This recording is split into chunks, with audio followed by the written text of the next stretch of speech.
a bit dark. Do either of you have ND filters on as well? I don't think either. You have Prince George.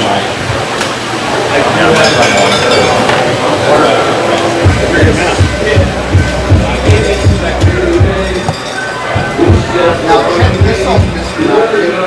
I get this down. This is open arms down. It's the rubber proof. And I mean, last one. Okay, fans.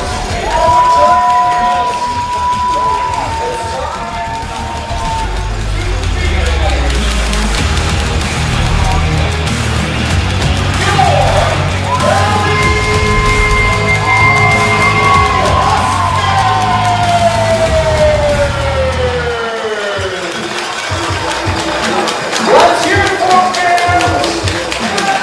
Let's hear it for your team, the Valley Huskers.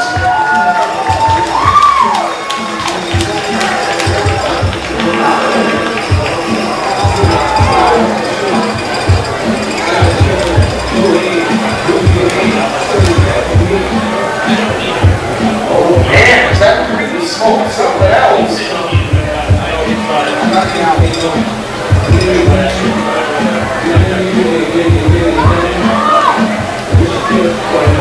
Tonight's officials for your game, the head referee, Keith Elstone, umpire, Barry Tough, headlines, Matt Pickering, the line judge, Jeff Hout, side judge, Josh McElman Hall, and the backup judge, Kevin Vigroy.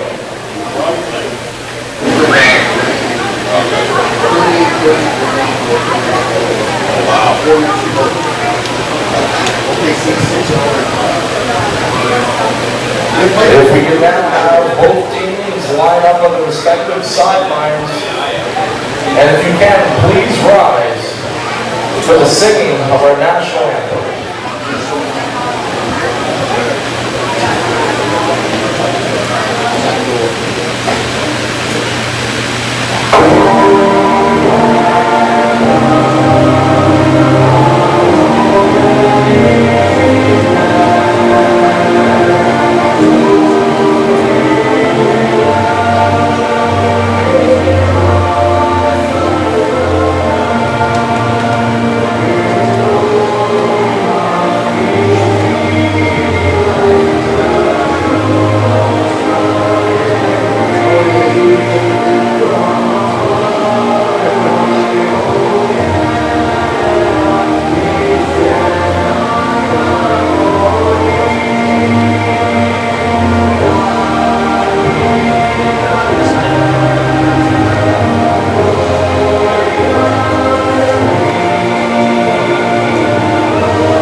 It is game night here in the BCFC, and a big one for both teams as your Valley Huskers take on the Prince George Kodiaks. Warren Andrews along with Matt Macri and the gang here at For the Win Media is we're getting set for a big game for both of these teams. Not an understatement, Matt, because Huskers trying to snap a two-game slide, starting quarterback out of the lineup tonight due to injury, and they're taking on a Prince George Kodiaks team that's only 2 points behind them in the standings for the playoff spot. Huskers do have a game in hand, though. It looks like Langley is going to lose to the Okanagan Sun, which is good news for the Huskers as they remain just a few points back of the Langley Rams. So a chance to kind of gain some ground there. What are you looking forward to in this game? Well, I think we're really looking forward to the defense is stepping up. I mean, especially for the Huskers, the defense is going to have to control the pace of this game, get off the field quickly, and give the offense as many opportunities as possible. No Tyron Duval. Jacob Davies has to step up. He has in the past. He can do it again. So I think you're really going to see that second level come forward for these guys tonight. Defense has to be on his game. Well, I had a quick chat with Tyson George Kelly. He was kind of stretching and asked him how his season's been going. He said, I was a little banged up earlier, but I'm feeling really good today. He thinks the defense is really going to step up, and they'll need to, because the Prince George Kodiaks have a very good quarterback in Sawyer Thiessen. He was a backup at the University of Manitoba. He's done everything he can to keep his team in games. He had 99 yards rushing, I believe, against the Huskers last time they played, and threw for 200 and some odd. Unfortunately, he threw 3 picks, so that was kind of the difference there. Huskers did win 48-28, but he's a guy they'll have to be aware of, along with the Twin Towers on the outside, including former quarterback Cale Cowley, who's 6'7", and has been converted to a receiver this year.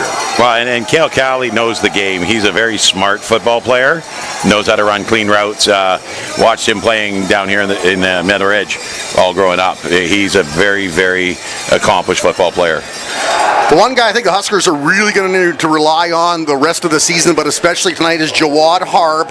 Slowed down a little bit, playing some very good defenses in the West Shore Rebels and then the Langley Rams, and the last time they played before the break. But when they faced the Prince George Kodiaks earlier this year, he ran for 151 yards on 20 carries and 3 touchdowns. So I guarantee you he is salivating at the thought of facing this defense again here at home this time. Well, he lit it up the first game of the season, or their first game of the season, and people started to pay attention. Prince George is going to be paying attention to him tonight. He's going to have some tough running, but he's up for the challenge, I do believe. Prince George coming off of a loss to the Kamloops Broncos. They also had the bye week last week, so both teams rested as much as they can be, as your Huskers in those emerald green jerseys with the same color helmet, black pants, and the yellow numbering, taking on Prince George in these clean away whites with the gold lettering and the black helmets. Jamie Borum in his second season at the helm. Bob Reese, I believe, in his 5th or 6th season behind the helm of the Huskers. This game's underway. So fake the reverse, and good special teams play by the Huskers will stop them up at the 30-yard line, which is where Sawyer Thiessen and the Kodiaks will go to work. Well, it's Tyson George Kelly gets in there right away, wraps him up really good. It's a unique lineup that they do there for the opening kickoff, but it funnels everybody over to the one side, and it works. It ties up the space here, comes forward, and Tyson George Kelly drops the shoulder and knocks him backwards. Thiessen had a decent game against the Huskers, as I mentioned. 20 completions, 262 yards, 3 touchdowns. He threw 4, but he'll hand the ball off, and there's their lead back, Xander Shane. Been there for a pair of seasons now, and a decent gain. It's 2nd and 5 for Prince George. He does a great job of hitting the pile, and just keeping the legs moving too. Really nice job by Shane there. Really good job by the Huskers defense to stand solid, not give up too much. He picks up 5 yards on the play there, but he could have been going for a lot more. Shot there, the Hulgan boys lining up front. 5 sacks between them. So put some pressure on. Thiessen, though, using his legs, slides ahead, and he will pick up the first down and then some. A 10-yard run for the Prince George pivot. Well, Thiessen here, smart play. He sees there's nothing downfield, but there's a big gap. They're triple teaming number 90 for the Huskers on the defense here. Is that Siciliano? Yeah. They're double teaming him, and even triple teaming him, and they created a nice big gap for Thiessen to run up. Huskers with a 4-man front now. They'll show a bit of a blitz, and it pays off as they penetrated through the offensive line and stopped them for maybe a gain of 1 yard on the play. Yeah, they came in waves on that one. That was nice, eh? Look at that. And number 28 there on the outside just kept coming. Beautiful job by the defense. This is what they needed to do. This is what they need to do tonight. Get off the field quickly. So 2nd and long now for the Kodiaks. Thiessen takes the snap, feels the pressure, throws it up. Almost an interception, slipped through his fingers, and almost a great reception by the Kodiaks, but that will be the first incompletion for Sawyer Thiessen. I thought it was going to be a steal one way, and it looked almost was a steal the other way. There we go. They jumps the ball here. gets his hands on it, knocks it out of the receiver's hands, who still just about brought it in. Huskers defense has been so good this year, even in the losses. They've kept their team in it. Unfortunately, the rhythm sometimes hasn't gotten there for the Huskers in the losses, and they've stayed on the field too long. They'll look to make it a lot shorter today. Yeah, I couldn't agree with you more. It's all about getting off the field fast, and here's a nice punt. High soaring kick of about 25, make it 30 yards. Fielded by Luke Rodriguez, who has a lot of fans in the stands today, I understand. Luke Rodriguez does a great job. Picks up about 10 yards, maybe even more on that there. Beautiful job of just running forward with the ball. This is what I like about him. Nothing fancy. Here we get the punt. Big hanging up punt. He comes running in on it. Fields it off the one bounce and runs forward. And he's got to be close to, over 10 yards here. Beautiful job by Rodriguez. On punt returns, he had 13 returns coming in, just shy of 100 yards. That's a good pickup there. That's good, yeah. Jacob Davies now comes into the game. Did play 2 snaps in the win over Prince George earlier this year. Hands the ball off, and Jawad Harb motors his way ahead. Pickup of about 7 on that play. Wow. Yeah. Number 11, he's so good, he's won twice.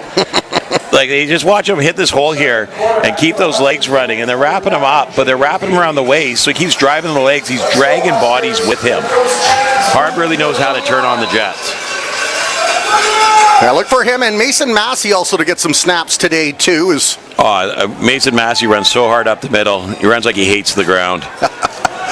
Give again to Harb, slithers through the hole provided by the offensive line, picks up the first down with a gain of about 5. Yeah. That's what you want to see if you're the Huskers, Matt. Yeah. Get number 11 going early. 100%. This is how their offense is going to be successful. What's going to happen here is the defense is going to have to come down and stop Harb, and you're going to leave one-on-ones up the field to throw to. Sharma actually had an amazing game for the Huskers last time these two teams met. 5 receptions for 77 yards, right behind Colby Johnson, who had 5 for 79. Yeah, both good receivers. Receivers in motion now to the left side, but the handoff again. Harb powers through. Both teams getting dirty in the trenches, and Harb with a short gain on first down. Well, and here's where they're having to crash the box here to stop Harb. You got almost every white shirt either in the box or coming to the box. That opens up a lot of space back up the field. Give Harb 16 yards on his first 3 carries. He's been the main weapon for the Huskers early in this game. 10.5 minutes to go here in the first quarter. Pressure from the Kodiaks. Jacob Davies completes his first pass to Peyton Lake. That will be enough for a first down, as he will pick up about 8 yards on that throw. Well, I was thinking when that happened, I would have gone with play action here. And then I thought, well, they didn't really need to. It worked anyway. So a beautiful job by Davies. Nice throw. Little hands in the air. They're just missing the ball. And Peyton Lake being Mr. Reliable as usual.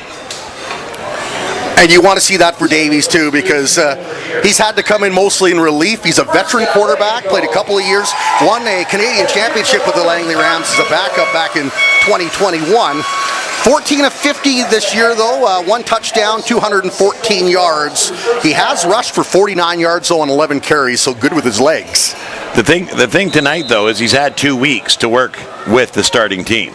So they've had time to work these plays with him and see what he's comfortable with and get some chemistry going. I know it's not a full preseason, but... A nice screen pass ahead. Colby Johnson powers his way for a gain of about 6 on a good little screen pass from Davies. Well, Colby Johnson gets free here. He's gone. He's got that big stride, those long legs, and he takes off, and it's just that one hand on his thigh that was able to pull it out from underneath him. Huskers offense in a good rhythm now as Davies will take the snap from the gun. Receivers in motion, 3 to the near side. Flag flies, though, maybe offside by the Huskers as Harb. I think so, yeah. Trying to power ahead. It wouldn't have mattered if you would have got the first down, though. That'll bring up 2nd and about 9 on the play, yeah. So yeah. I wonder if the Kodiaks will wave it off, though, and elect to receive the kick. Well, if they wave it off, the place ends where he got tackled, and he's only a yard short. They're not going to kick here. They won't punt. They'll go for that yard. They got to take this penalty and push him back. That was offside on the Huskers. So it's procedure. Oh, well, they had him down. It would have been about 4 yards, but 3 yards. It's not bad. We waited 7, 8 plays for our first flag. That's not bad for the BCFC. We're off to a real good start here overall. Yeah, no, it's been pretty good. I like it when the game flows nicely. Well, it allows, there's so many talented players on both sides of the ball, allows them to shine without the starts and stops. Yeah. Huskers, though, with the biggest play of this first quarter here, looking to get a first down. It'll be 2nd and 11. No, 9. 2nd and 9. Is it 2nd? Oh, you're right. 2nd and 9. You're younger with better eyesight. Oh! A throw right over the middle, and Davies puts it on a platter, and the Kodiaks will power that ahead up to the 51-yard line, and they are psyched. Caden Crow, big 55, just stepped in the path. He was playing possum there and then jumped out in front and then took that away from Jacob Davies. Davies saw where he wanted to go. He had a beautiful beat on it, but Crow just jumped in there and picked it off. And then, as he's getting tackled, he just keeps driving the legs and running backwards. They can't bring him down. He's 2nd on the Kodiaks in tackles this year with 19 coming in. That's his first interception, though. Wow, way to make it a memorable one. And they're getting unnecessary unnecessary roughness on both teams. So setting the tone, getting the furnace fired up a little bit here in this game. Well, okay, so Caden Crow really used his body as a weapon in that play. He jumps in front of that ball, picks it off, and then made contact and kept driving and using his weight and his power of his legs to drive forward. That was very impressive. Prince George knows the importance of this game. A win ties them in points with the Valley Huskers for that final playoff spot. It's bottleneck down at the bottom of the standings. All the teams are 1-5 coming into this. So an upset win, if you will really give them some confidence. There you get a little jet sweep or fake, and then a handoff. Big tackle. It was number 9, Tyson Holgan, getting in there and making the tackle. I see what you're saying there. Huskers are only 1-4, right? So I mean, there's a lot of. No, they're 2 and 3. 2 and 3, and then a couple 1 and 5s. Gonna be offside. Huskers offside, and quarterback's going to take his lumps, but that one may not stand. No.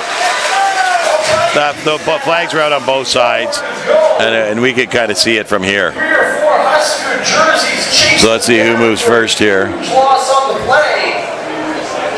It's going to be 3rd and forever for the Kodiaks. No, it's going to be 2nd and a yard or 2.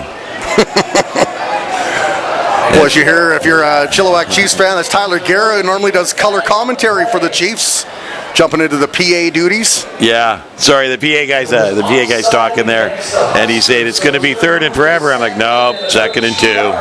That's unfortunate. And you can see both ends though jumped. There's the handoff. Oh, they faked it. What a great catch by the Kodiaks, as he had stumbled and was down on his posterior and managed to get that in after some great play action. Fake the handoff, Matt. That was a great fake, because I bit it. I was watching the pile. I was like, oh, did he get the first down? And all of a sudden he's throwing. And then they faked the catch too by falling down first. That was a pretty impressive play.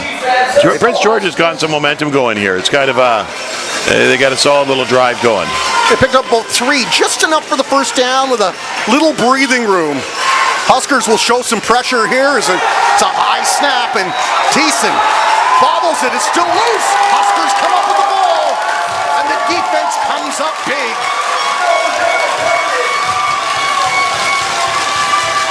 Well, it's going to be the battle of the turnovers, it looks like tonight. Because, we had the interception in the middle of the field, and they got just about to the same spot on the other side and had the turnover. But it looks like they're saying it's Prince George's ball. Unless he was a New York pickpocket that could sneak it away from number 80 of the Huskers, or of the... Oh, it is going to be a Huskers ball. After they talk about it, it's going to be a Huskers ball. Now, did you catch who picked up the fumble? Andy Ofusuheni. Ofusuheni. Yeah, I'm pretty sure it was him. I thought the number was Andy. I think you're right. Number 30, yeah. I watched Andy play at Moet, and I kind of know his body style, so I didn't really look at the number. I just thought, oh, there's Andy, so my bad. Continues to emerge as a leader in this, I believe, his third season with the Huskers. Yes, 100%. And he was that way with Moet, too. He was a definite leader on their defense, and he's a leader on this defense. So chance at redemption for Jacob Davies, who didn't have to stew long on the sidelines after that interception. Goes under center now. Pitch back. Harb now sachets his way through the hole. He'll pick up 4 yards on that run. You love Harb's power, but you also got to love his patience. I mean, he really kind of watches for the holes to develop, and especially you see it here, there's the pitch, and he's watching, get the blocker out in front of him, hand on his back, kind of directs him where he wants to go, and picks up a nice 4-yard gain. And you love to see Dylan Lepka up there looking for somebody to hit to create even more space. Davies now back in the gun, hand off again to Harb, goes left, finds a hole, mashes his way through. Jawad Harb, he'll pick up the first down with a gain of 9. Great job. See, that patience and that power, you got to use them both. He comes running out here to the outside, gets around to the outside edge and drops the shoulder and moves bodies. Holds on tight to that ball, moves bodies. I have loved the play calling from Coach Todd Hunter so far in this game. Lots of possession with Harb, using that offensive line who get to push ahead instead of defending, and then sprinkled with a few passes. Here's Harb again, legs churning. Makes his way for a gain of 5, maybe 6 on the play. Yeah, once again, same thing. Hits the hole, hits the bodies, and moves them forward. Drives those legs. Look at that. He comes in here and he gets contact there, but he's not stopped for 4 more yards. That's just desire. Well, that tires out the defense too. That puts pressure on the defensive line, keeps them out there longer too, and they're getting hit as opposed to the ones giving the hitting. Yeah. It's a lot more fun hitting the piñata than being the one giving out the candy. Davies takes the snap, handoff. Prince George read it this time, but it may not matter. Harb wheeling his way ahead before he is pushed back. It looks like he's going to have enough for a first down here. I'm pretty sure he's got enough for the first down. You know, you can only keep saying it. Here he goes, hits the mound. One guy's got his hip and rolls him around. He stays on his feet and keeps going and pushing himself forward. They finally push him back, but not before he got enough for the first down. 7th carry for Harb. He got 3, so brings up 3rd and 1. My bad. 3rd and about an inch, it looks like. Maybe the length of a football. Maybe. The Valley Huskers will call a timeout. So both these teams coming off that bye. Just going to see if I can get an update on the football game between the Okanagan Sun and Okanagan. What a barn burner. They win 41-38, so they moved to 7-0, I believe, on the season. 2nd loss of the year for the Langley Rams, who are putting together quite the season themselves. We'll get a chance to see them too. That's the final home game here in a couple of weeks. What a big one that will be when those two teams go, and I expect a large crowd at the end of the month. That's 2 weeks. That's us, isn't it? It sure is. Excellent. Huskers, this is a really important stretch for them. They play here, and then they go to Kamloops, I believe, to take on the Broncos. So a couple of very winnable games. You need those. I think if the Huskers can go 4-1 in their final 5 games, you're guaranteed playoffs. And I don't know if you get the home field advantage, but at least you get back into the dance, which is all you really want. Yeah, I mean, that's huge, right? So I say 4-1 because there is a game in Kelowna on the schedule that's never easy. Can be done, just never easy. Here we go. 3rd and short now. Huskers plow it. It's Mason Massey. He's going towards the end zone, and he's finally dragged down. What a great play on the quarterback's feet. A wildcat from Massey. Mason Massey, he's from Oklahoma, and he's just showing why he came here to play football. Takes the direct snap and gone. Doesn't get more than that yard. Gets like, what, 20 yards there. Crazy. Now, a little birdie told me, is it that some of the Oklahomans are in the house today? Is that right? Or some of the Oklahoma parents in the house? Ohio boys. Ohio, yeah. Which is John Banal. I met his parents just before the game. He's playing number 7 on the defense. Just phenomenal linebacker. There's Jawad Harb pressing ahead. Flag flies at the very end of the play. There by Jawad Harb. There is a flag on the play, though. We'll see what they call, and we get to see the nice coiffed hair of Mr. Harb, who's had a phenomenal season. And he's just powering through today. Just powering through, and he just keeps moving bodies and moving the sticks. Huskers didn't do themselves a favor, though. Penalty was on them. Well, and I don't want the coaching staff to get scared to throw the ball because of that one interception, too. We've kind of just watched Harb march up the field here. Jacob Davies can throw that ball quite well. Those receivers can catch. So I tell you what, I'm not opposed to using a two-headed monster here because Massey, coming in before that one, had 115 yards on 18 carries. That's 9-yard average. Yeah. So it's kind of like what Harb did last year when he came in relief. In limited duty, really had big yardage. Well, I like that. I thought that was a smart play. I didn't realize they put him in the Wildcat there. And he just took the snap and gone. And he got everybody flat-footed. 4 receivers.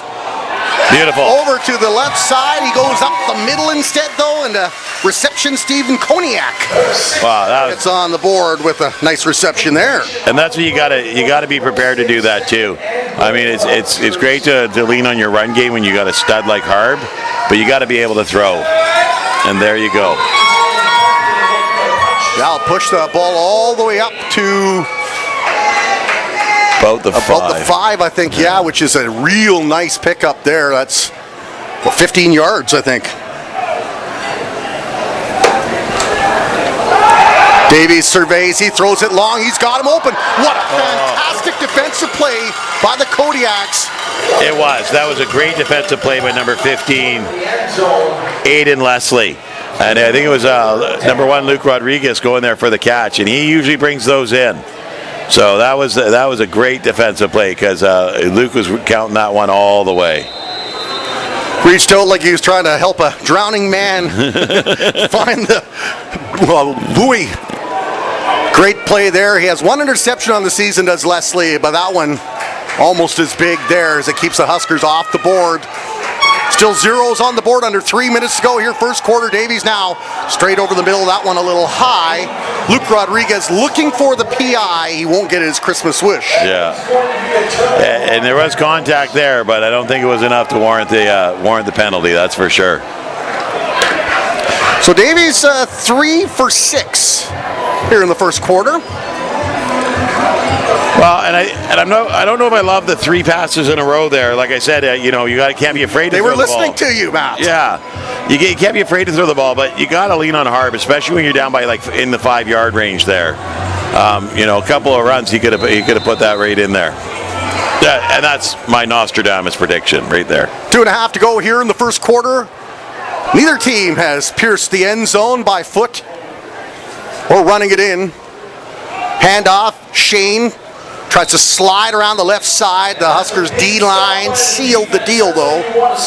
If there's a gain, it'll be very, very short. Yeah.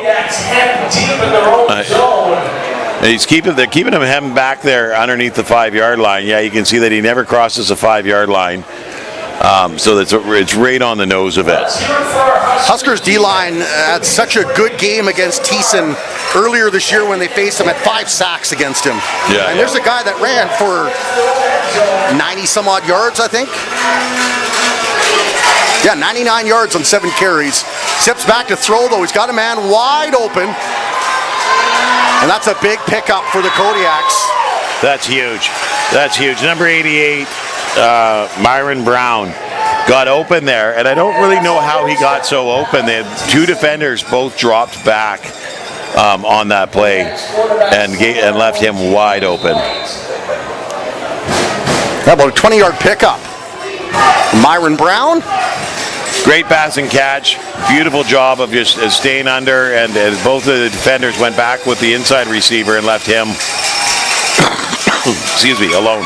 4th reception for Brown this season as they go back to the ground, and short gain of about 2 on the play. They've held Xander Shane in check, 10 yards on 4 carries so far. Yeah. They're doing a good job in that line of stacking up the bodies and not giving him any openings.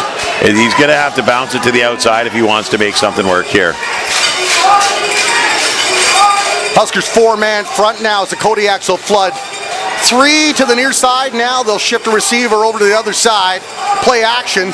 Thiessen's going to chuck that up high. He's got the man, and he had it, and then the ground jarred it free, and so it'll be no reception.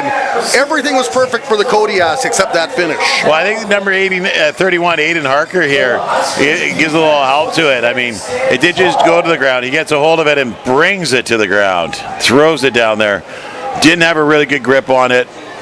That would have been a beautiful reception if he got it. Beautiful attempt. Really nice attempt. Great effort. I think that was 88 again, wasn't it? Myron Brown, yeah. So it looks like one of the main targets for Thiessen early in this game. They're set to punt this away.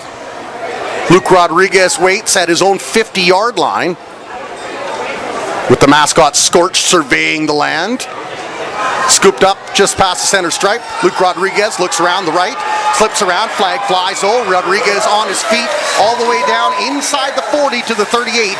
We'll see if it's coming back though. Yeah, I don't know. And Prince George came up with the ball, but none of the refs are pointing. Yeah, no, they're pointing. It's still going the other way. So here comes the kick. There's Rodriguez.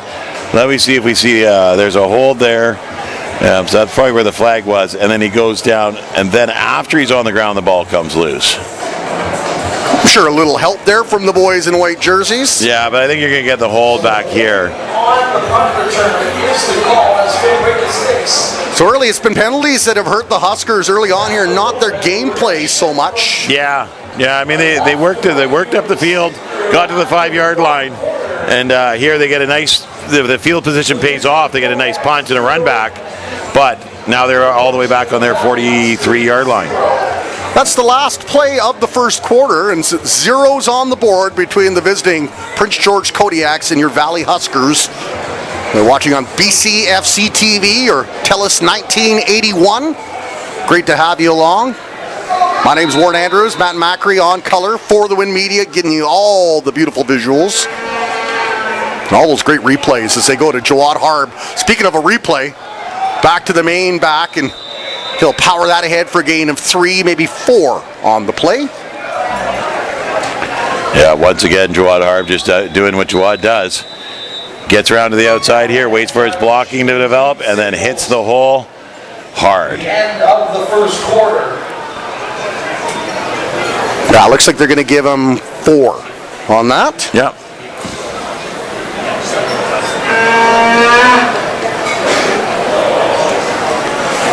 So he's got about 42 yards by my estimation on 8 carries. Anytime you're averaging over 5 yards a carry, you're doing pretty good. Especially when they know the ball's going to you. Yeah, especially when they know. It is not shrouded in mystery. It's highly likely. How's that? Highly likely the ball's going there. And this Prince George team's got to be feeling pretty good. 0-0 in a place that's very hard to play in over the last 5 years. Prince George's 1 win over the Huskers came in their first season up in Prince George. Yeah. It's a year that they played each other 3 times. Huskers did win up there earlier this year, as we mentioned, by 20 points. Tyron Duvall was the quarterback of note in that game. So he passed for 4 touchdowns.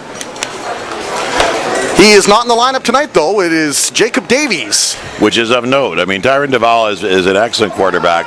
He plays really hard and tries to extend those plays, but he's got to get some blockings and stay on his feet, stay healthy, and contribute.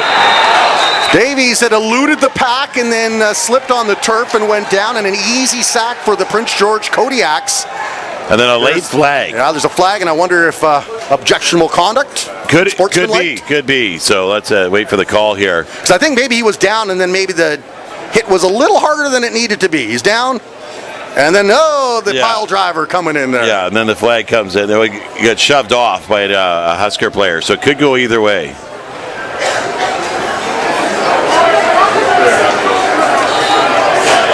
Yeah, whatever the call, the Huskers look like. Yeah, it's going to go against the Huskers because the Huskers players came in and pushed the guy off that dropped on Davies. That's maybe a penalty as coaching staff you don't mind because you're sticking up for your guy. Well, it's third down. You're going to punt anyways. But it's just, I think there could have been an offsetting penalties there. So Prince George poised to get the ball back here. Third down. No confusion going on out there, no problem. The Huskers. The ball is way back from where it started, Matt. Well, I think you see Coach Bob Reese is talking to the referee here, and he's getting some clarification too, because I think that should have been an offsetting penalty. There was no need to drop on the quarterback after he had already gone down. He had given himself up. Play's dead. Yeah. Right? The shoving the body off your quarterback, that too. But like I said, play's dead, right? So Huskers trying to get some rhythm, haven't found much outside of the rushes of Jawad Harb, and now they'll kick this one away as Yapin, beautiful spiral all the way down to the 48. Fielded by the Kodiaks, and a great return here. All the way up to about the 35-yard line. The number 4, Andrew Brown, on the return here, gets around to that outside edge and picked up a lot of ground. But they're coming back here, so I'm thinking that there's a flag on the far side. I think it's going to be a legal block. So you watch him go out here, and there's a couple of hits there that look like they could be illegal blocks. So, and then beautiful touchdown saving tackle.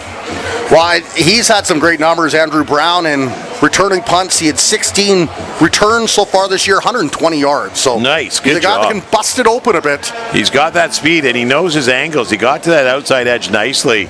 It was, like I said, I saw on the replay there, you can see at least 2 block in the back. So it's going back the other way. The Huskers won't mind this.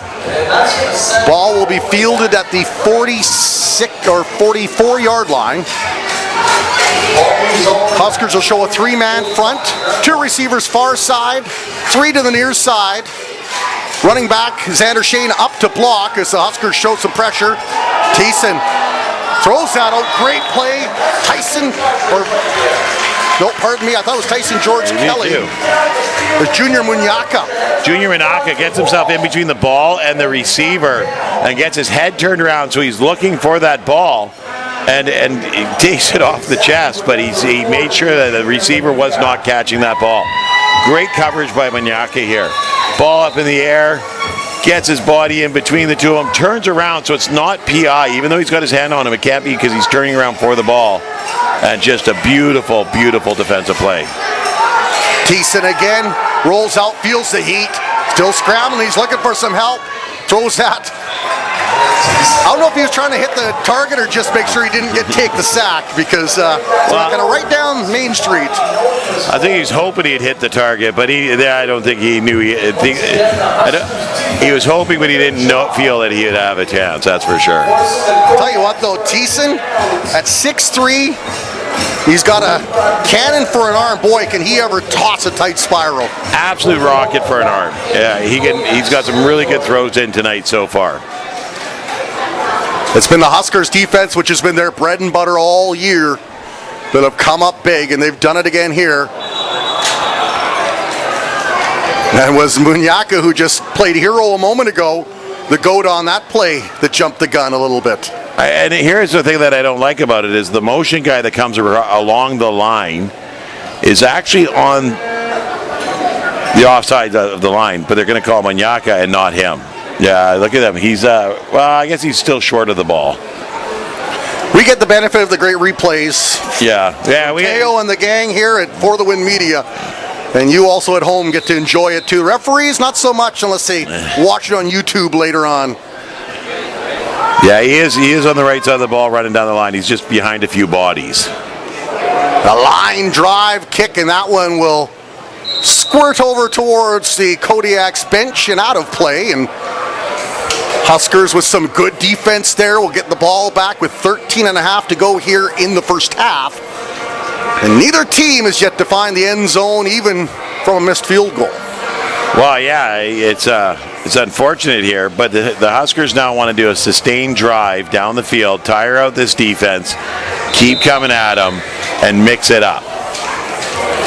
I think if they mix up a little bit of run, a little bit of pass, a little bit of fakes, I think they could really get this defense running in circles. It is a humid night here in Chilliwack at Exhibition Field. Handoff, and Huskers stick to the run game, and it's been good so far today. And a nice pickup there of about 5 on the play. Well, they'll say 4.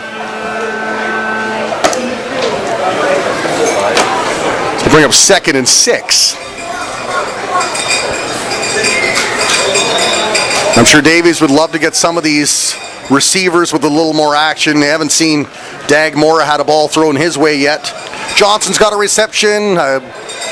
Rodriguez has returned some kicks. Lake got a reception earlier.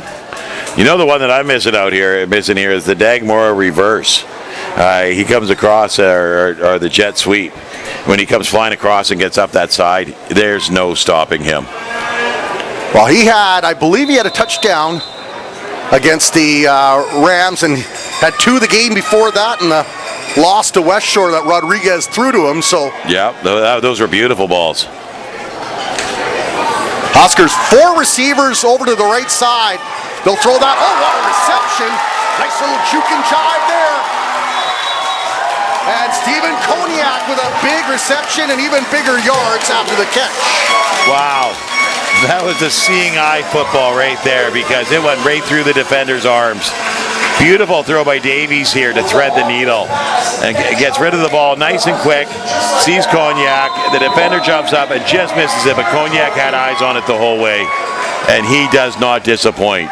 Gain of over 30 on that throw and catch. Davies right over the middle again. Oh, he paid the price, but he held on to the ball. And it's Stephen Kodiak with another big reception right over the middle.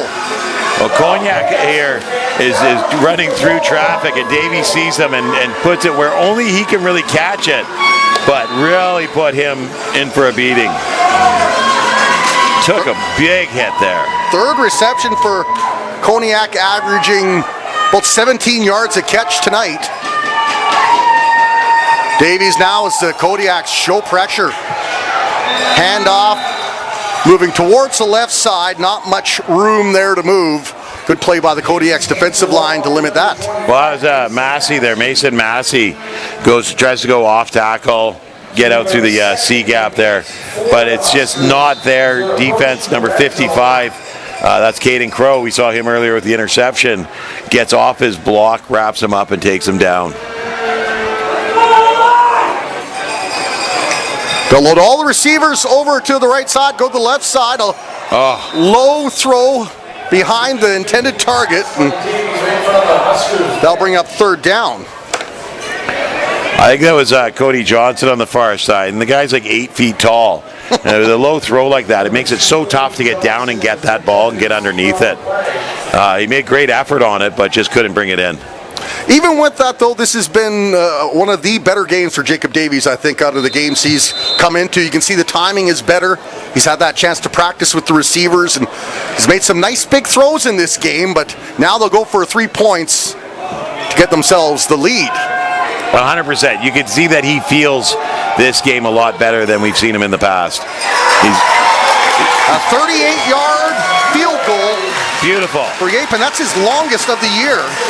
Well, it's getting points on the board here. And he's from Peru. I just discovered that. Yapin, he's from Peru, is he? Oh, that's pretty cool. But Yapin always kicks well. Yeah, that beautiful high punt there. And now this field goal here. Yapin's been solid numbers all year long. I bet you got stats for me on him. Yeah, so coming into the game, he was 3 of 7 in field goals. His longest was 35, so that's his longest now of the year with 38. So that's 500. That's not bad. Not bad at all, considering he missed his first 2 in the very first game. And yes, take that away, and he's batting over 500, which you like to see. Exactly. Nerves to start, and now he's just cruising. And also, you come via Peru to Manitoba to the Valley. You got to acclimatize. Yeah. A lot of different things, but I think he's settled in very nicely for the Valley Huskers. You always need a good kicker. Yes. Yeah, and he does a really good job out there. Prince George has a great one. Brady Harper has been sensational since he joined them.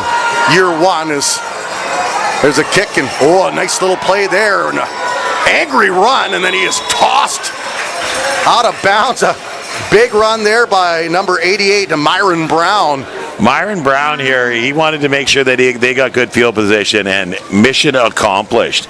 He came running forward, catches a ball on the run, and just drives his body forward. Look at this. Let's watch this. This is beautiful, because here he catches it, and he just sidesteps the defense there, stays in bounds, lowers the shoulder, and gets wrestled to the ground by the third guy who touches him. That was a sweet and sour run. Sweet because he dodged around the 2 oncoming tackles, and then sour when he mashed into the next tackler. And there's a handoff, fakes the handoff, wide open man, out in the flat, still on his feet, and then driven down hard, but a great reception there. Number 9 for them, and that is Carson Briere, the long time Prince George Kodiak, who's been there since the beginning of the program. Well, Briere here, he knows how to make things happen. So we get the fake handoff. He rolls out, being chased, and drops it down. Briere's wide open on that far side.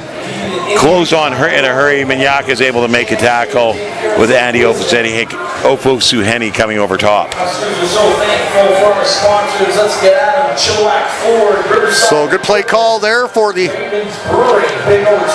Prince George Kodiaks, who added another former CFL player to its coaching staff. Chris Zarka, former Saskatchewan Rough Rider, long time back there, is added to the coaching staff this offseason. Nice.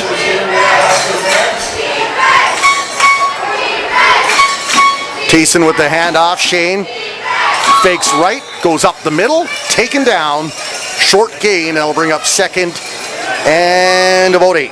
Yeah, it wasn't very big pickup there. They got a hold of the back of his jersey and just got a sled dogged him down.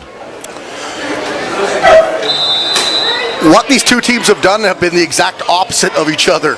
Yes. The success for the Kodiaks has been through the air. Success for the Huskers, for the most part, has been on the ground. Now they'll clear everybody out of the backfield, look for some help blocking. Thiessen on his feet, and then he is dumped down hard, but he will pick up. I think he's very close to the first down. I think he's about a yard short. Yeah, I think he's going to be about a yard short of a first down here. And great job by Thiessen to read that right away, that he didn't have anything to get out of there. Almost gets a first down, puts him in a really good spot to try for the third. But a 6-yard pickup for him, so that'll be 16 yards on 2 carries for the first-year pivot of the Kodiaks.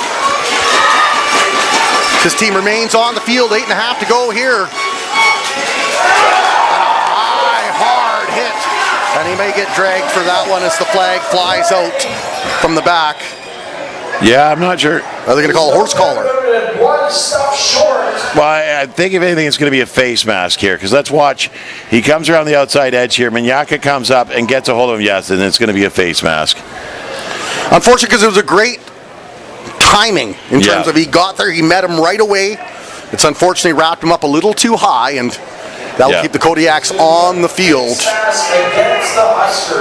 That's going to push the ball, and the crowd, which is a decent size here tonight, not enjoying that call.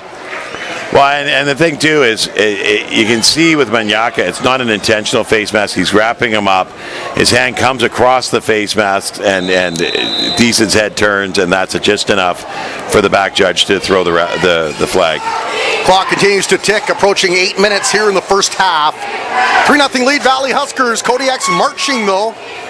Ball down at the 20-yard line inside Valley Huskers territory. Deason will roll left. Throws it up high. He's got the receiver open. Did he catch it in the end zone? And I don't think he got the foot down in time. No, his foot was on the line. So, we saw this on Thursday night. You got to be this side of the line. You can't even be touching it. So we watch here. Deason rolls out, sees the receiver wide open way back there, and he rolls back and he comes up and comes down on the line. The receiver had great separation from the defender too. Everything else was right about that play. Deason rolled out from the pressure, lobbed it up there where only the receiver could get it, but they ran out of real estate. Yeah, that's unfortunate. That was a beautiful play, and that it just comes down that it was the toes on the line. So it's been a big defensive game so far under 8 minutes to go. Huskers up 3-0. It's been a fabulous defensive game. Great coverage, great rush, great tackles. Deason hammers it over the left side and he finds his target. And that's a huge first down for the Kodiaks, now threatening inside the red zone.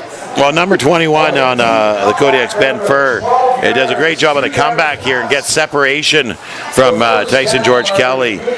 Brings it in and gets turned upfield, and Tyson George Kelly's just got to push him out of bounds. But that was a great route run by Furr. Now, big pickup there, and Deason keeps the Kodiaks marching. Handoff, Shane powers ahead, dropped down before he reached the goal line. Inside handoff. Now he'll pick up Definitely short of the goal line. It's about a yard short. about 3 on the play. He would have needed 4, I think, to punch it in. Yeah, it's going to be about, a yard and a half there. Big defensive stand for the Huskers here. Chris Jordan's got 2 shots at this. Deason in the gun. Huskers show some heat. Handoff. Ball's loose. Huskers pick it up. Oh my goodness. And he's running all the way to the 50, still on his feet. Valley Huskers scoop up the football and punch it in for 6. It's a touchdown. Huskers. Number 7, John Bonal, Mr. Ohio. Just talking to his parents before the game and telling them how much I love watching John play, because they're here from Ohio to watch him. And they just got to see that. Beautiful play, John Bonal. Demoralizing for the Kodiaks as they were within inches of the promised land. Yeah. The defense came up huge again for the Huskers. And John Bonal, who has just been a leader on this team despite it being his first season in the BCFC. Coming out of college in the States. High IQ player, as Coach Bob Reese says, and boy, he is. Pretty good Jets on top of that. You've heard us talk about him in other games, and he's done big things, but that was huge. Right when they needed it the most. They needed to stop them from getting points and put some points on the board with only 6 minutes left in the half. 109-yard fumble recovery to the house. John Bonal. This defense won't get much time to rest because they'll get a sip of water and be back on the field again.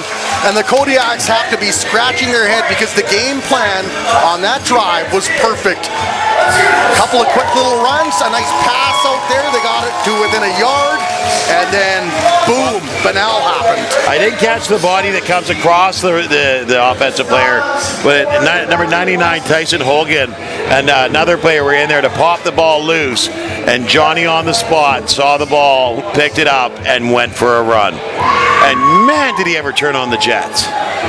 I think Beautiful. that little shot of adrenaline you get, though, when that happens with your unit, you feel a little more refreshed after a play like that. Yeah. I hope they got him over there getting some Gatorade in him. They're still going to need him. Well, I think their kicker's going to take a little extra second or two just to allow them to catch their breath. The line drive now, and that one squirts through the hands of the kick returner, and then he is gang tackled down to the 25-yard line. And Matt, momentum, a funny thing. Yeah. The pendulum may be swinging one way, and then before you know it, it's slicing the other way. 10-0 for your Valley Huskers. 6:33 to go here in the first half. Number 23, Josh Tut Escobar makes the tackle here. Really nice kick. Squid goes between his legs. Number 7, who is Nate Oltmans, is getting the return. And you can see that a bunch of people are in there on the tackle, but number 23. Great to see, too, because Tut Escobar got banged up in the game against the Langley Rams. Right, okay. In Langley. And it's great to see he's back on here because he's such a difference maker for the Huskers. Yes. As a linebacker, they'll hand the ball off and run over on the right side, and Huskers had numbers to limit the amount that the running back could pick up. As well, a little slow getting up over there. Pick up about 7 though on the play. Well, I think it's Xander Shane again.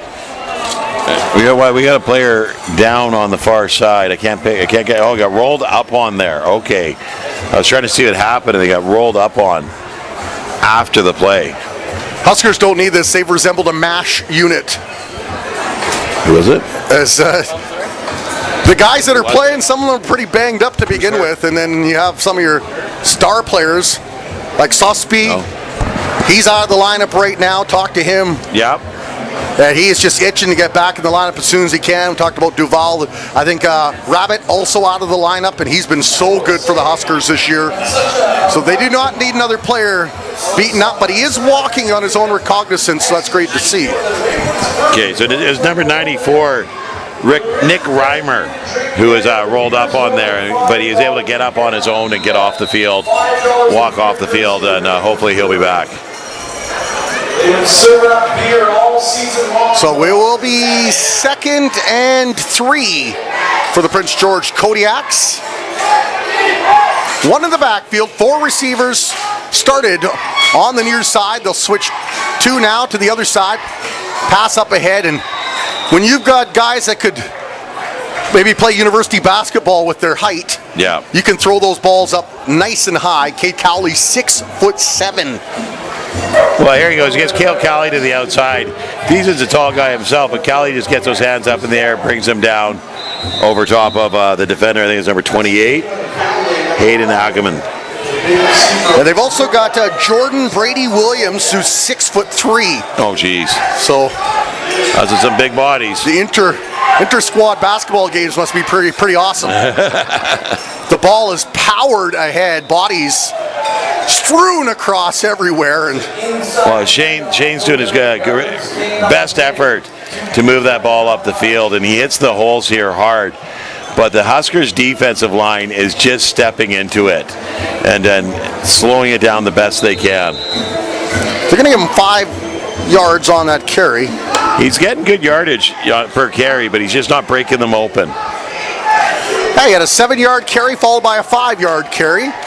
Thiessen now rolls out, feels the pressure. Thought he'd overthrown his man, but what a great reception by number 1 of the Kodiaks, and that is Braden Von Summeren. Von Summeren here does a really good job of just getting to the highest point. Manyaka's on the coverage here and just can't get up there, and Van Summeren just goes up over top and grabs the ball.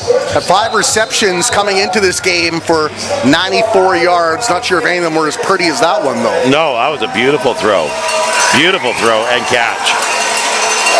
So once again, Kodiaks methodically making their way down the field. Hand off, Shane looking for the hole, and once again, like the whale swallowing up Jonah, made his way up to about maybe 2 or 3 yards on the carry. 23 Tut Escobar and 95, who's Carter Holgan. They're just sealing up that middle so nicely. Tut Escobar patrols that center so well. Remember, for years, the Huskers had a tougher time on their defensive line, but the last couple of years, it's been a special unit. Pressure now from Valley. Tayson throws that up high. That one out of the reach of the man, Von Sommeren, that had hauled in the last one. You had Junior Manaka on coverage there, and he wasn't worrying about the man. He was going to where he saw the ball was going for contact. So they're coming together for a collision here, and he's watching that ball, knowing that he's just got to get in between the receiver and the ball. Junior's had a real nice game. Wipe out that penalty that happened. Everything else is on the field play's been exceptional. You know, and that penalty is one of those ones that, yeah, it's a penalty, but it was an accidental penalty, right? You can't really get on him except just know where your hands are. So the Kodiaks will punt it away from their own 48-yard line right into the hands of Luke Rodriguez. Tried to stiff arm, but he'd have to have Arnold Schwarzenegger-size arms to fend off that herd. Well, number 23, Macklin Noonan, was trailing him and got a hold of his arm. He tried to push him away, but he got a hold of his arm and was able to slow him down enough for a whole gaggle of them to get after him. So yeah, there's Noonan right there, wraps him up, pulls him down, and he's got 3 more buddies helping him. That's the only way you're stopping Luke Rodriguez. As a broadcaster, the Kodiaks have one name. I'm so excited. I hope I get to call it one time. They have Thanos as a defensive back. Now, I know he snaps his fingers and half of the receptions go away, but I was excited to see that as a broadcaster, a name like that. Okay, so a little story there. I met Alex Thanos years ago before the Marvel movies, right? And I was like, Thanos, coolest Marvel villain ever, right? And then I saw him years later after the Marvel's movies, right? And he's wearing a bunch of rings on his finger. And I said, hey, do you remember what I said? He's like, yeah. You love it. Key member of this Kodiaks defensive unit. Yeah, I've met him a couple of times. Really nice young man, very good football player. And you like those memorable names, especially if you're playing a key position like defensive back. If you take away what would have been a great reception with a deflected pass. Stolen by Thanos. There's the pitch back now I think it's Mason Massey driving ahead. He doesn't go easily. And then it was Harb. Harb had the ball. Yeah, Mason Massey was lead blocking for him. You know, Massey's doing good when we're mistaking Jawad Harb for him, as opposed to the other way around. Well, and I think Massey gets in here as the lead blocker, or as a blocker. But yeah, it's Harb that definitely fights his way forward. Once again, three Prince George Kodiaks in for the tackle. I like this about the Kodiaks is that they're gang tackling. Everybody's getting to the ball.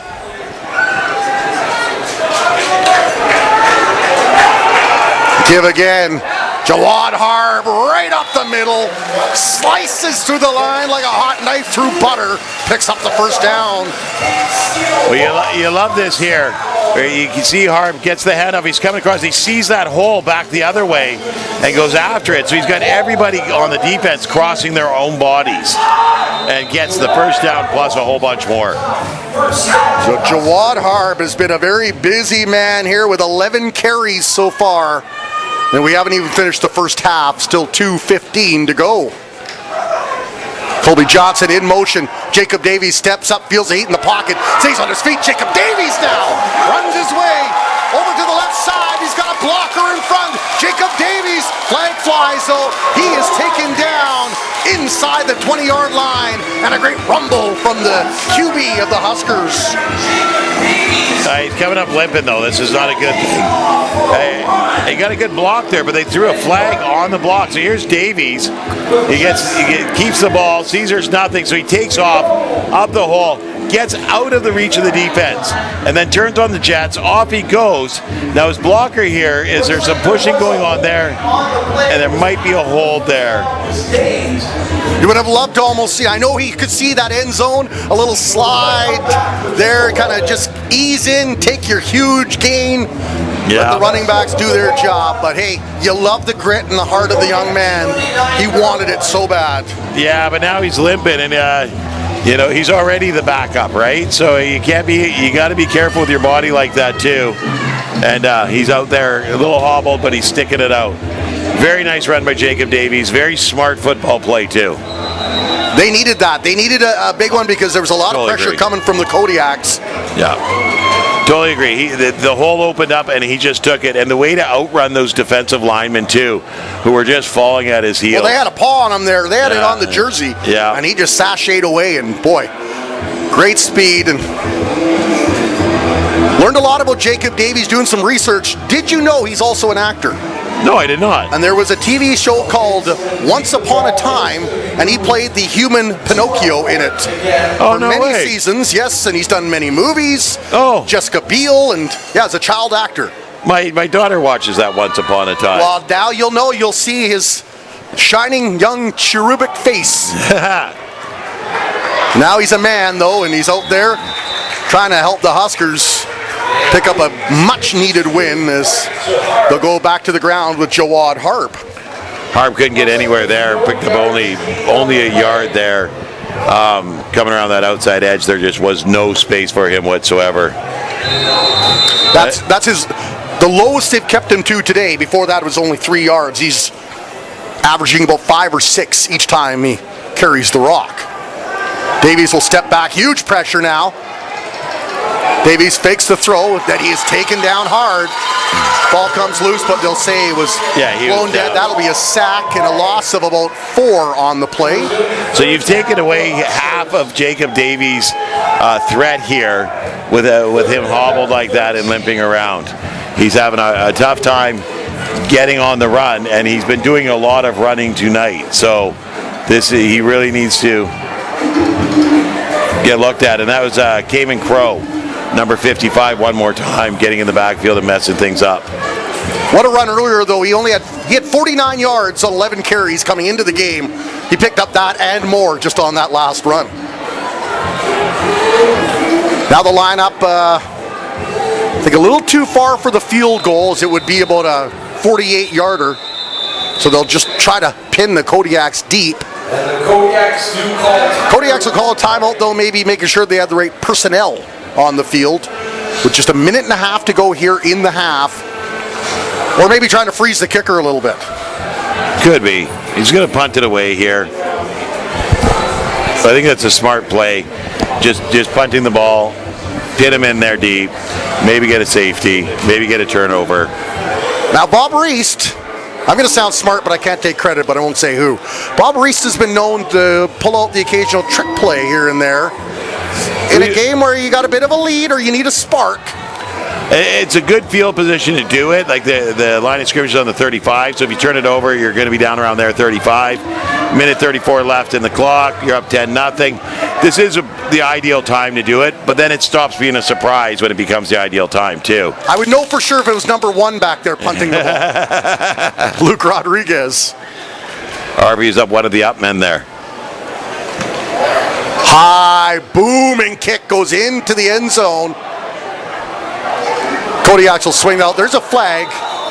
He's dropped down hard at about the 26-yard line. Well, I think there's going to be an illegal block, so it's going to go back 10 yards. So Kodiaks will be pinned fairly deep here. A minute 24 to go in the half. Down 10-0 to the home side, the Valley Huskers.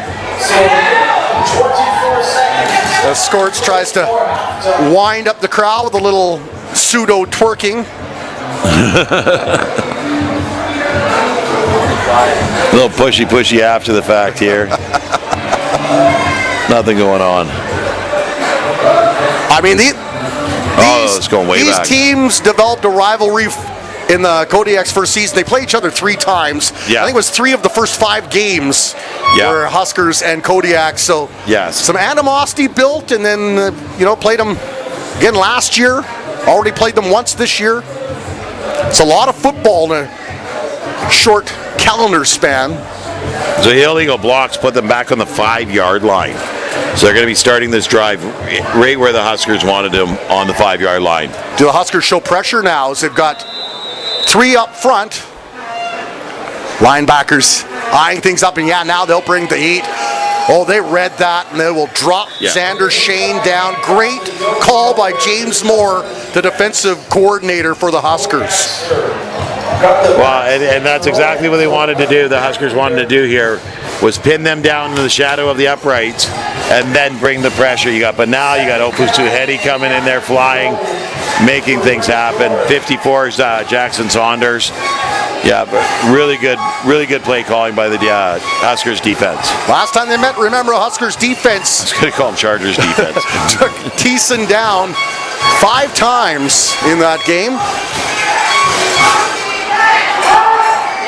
Thiessen will throw that out to the right. He's got some sure-handed receivers to Sawyer Thiessen. Yeah, there's Myron Brown again.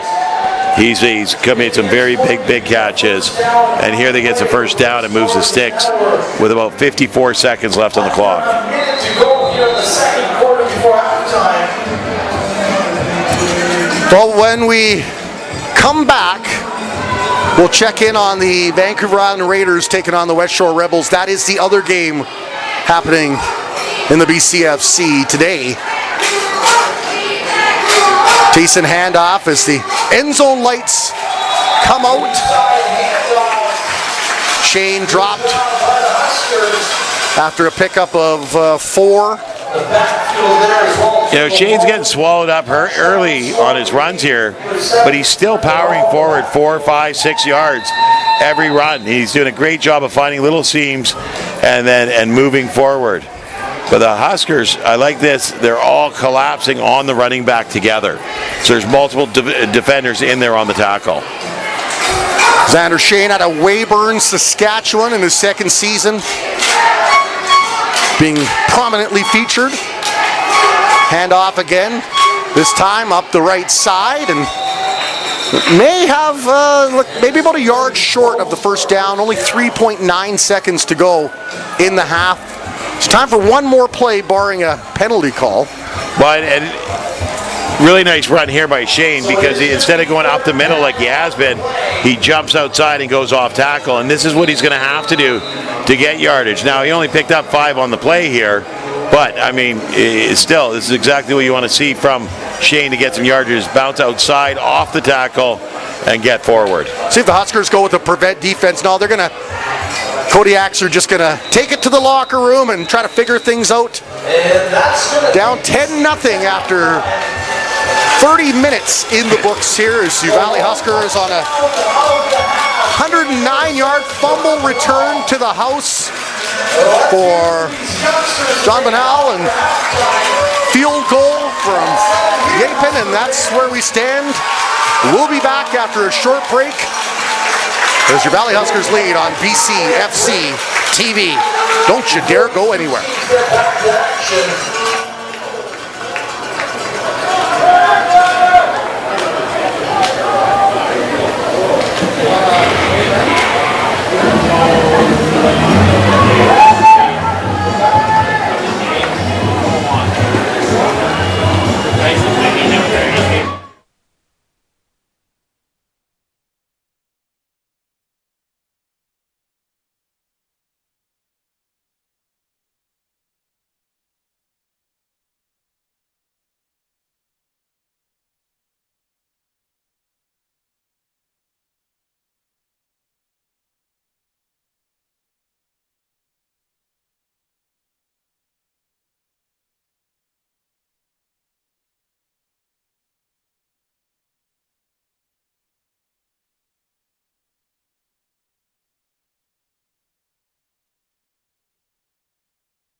right, as is third quarter underway. By the way, update. The West Shore Rebels in Nanaimo up 21-0 as the Huskers receive the kick. Up 10-0 here. And remember, both jerseys in a little discomfort getting up from that collision. Well, it's Colby Johnson on the return here. He feels it cleanly and starts running forward with a great job here. Gets behind some blockers, turns upfield, and gets some positive yards. Even after he's wrapped up, he's still pushing and shoving. Gets it to the 30-yard line. So the question is, did Katie Bergen, the athletic therapist, do a nice job on Jacob Davies to get him loose and limber for this third quarter? As he's out there now, and a handoff to who else? Jawad Harb, and he could not fend off the defender. A great play there, number 33 for the Prince George Kodiaks. Well, I don't think that's Davies. That's number 16 out there. Oh, so I guess he did get banged up, and so now we are going to get a chance to once again see McCreel. Noah McCreel out there with the first handoff, and then we had a big boy go down here, and looks like somebody's hurt on the field. It was Jason Fournier was the one that got into the backfield and tackled Jawad Harb. But you have to wonder, this humidity too can't be good for cramping. Oh, it's so muggy out here. I think of these Kodiaks, the drive they would have had to come down for this game. Could not have been comfortable, that's for sure.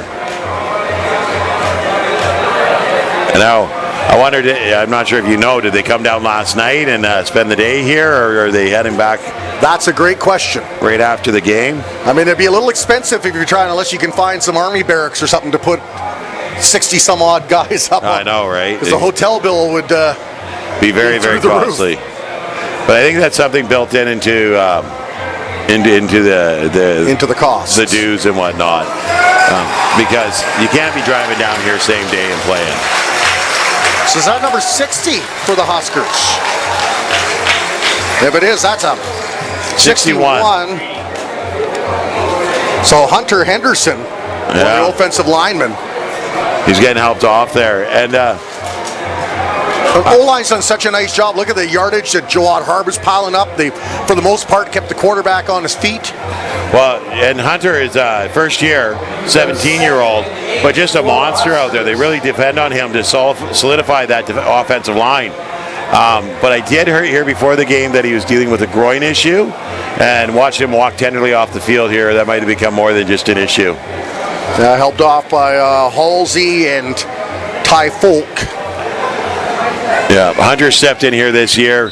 First game, he was playing tackle for an injured player, and he has looked in place every game. So McCreel coming in was 4 of 8 for 46 yards. He had rushed one time for 4 yards. Flag on the field. We got an offside here. It looks like the defender was in the backfield before the ball was even snapped. Oh, the whole line jumped. And yeah. Number 33, is it there? Yeah, 93. Number 93. JJ Aboygia was all the way into the backfield. Thought McCreel showed some flashes in the first game. He got some action in here against the West Shore Rebels. They came in late in that game. Also a little bit of action against Langley Rams. Well, it's rough to come in halfway through a game. It's better to have the week to prepare. But they do prepare the second string guys just for this reason. And it looked like they're going to call it as a catch here. Colby Johnson with a great reception.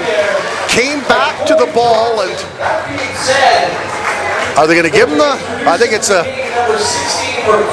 a foot. Oh, they're going to give him a first down. Yeah, but it's going to be a first down. Colby Johnson, he's like, I caught that. I know I caught that. I got my foot in bounds. That was a tough throw where only the receiver could get it, but to have the composure to stay in there, the young man Johnson, marvelous catch to keep the chains moving.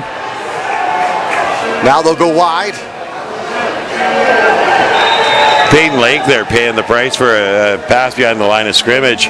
He needed to go outside there. He came inside, and one of the defensive linemen had peeled off already at 93, just waiting for him. That's JJ Aboya wrapping him up and taking him down.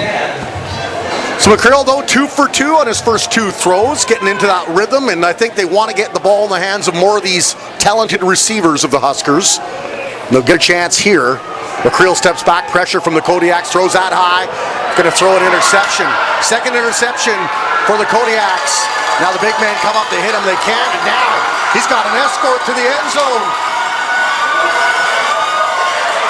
So the Kodiaks return the favor on the Huskers, and defensive touchdown for them, and we've got a football game, Matt Macri. Number 16, Coulter Cannon.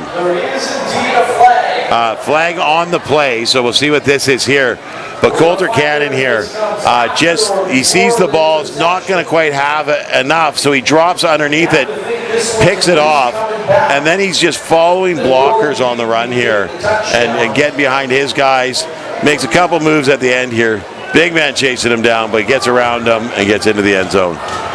And it's going to be heartbreaking for the Kodiaks. illegal. They'll keep the ball, but they do not get the touchdown. Yeah. Well, he still gets the pick there, but it doesn't count as a touchdown.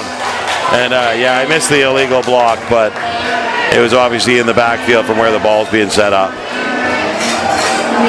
Well, I think once your defensive player gets his hands on it, everyone scrambles to try to create some room for them. Costly penalty, though, as the ball stays out of the end zone. It's still 10-0 for your Valley Huskers,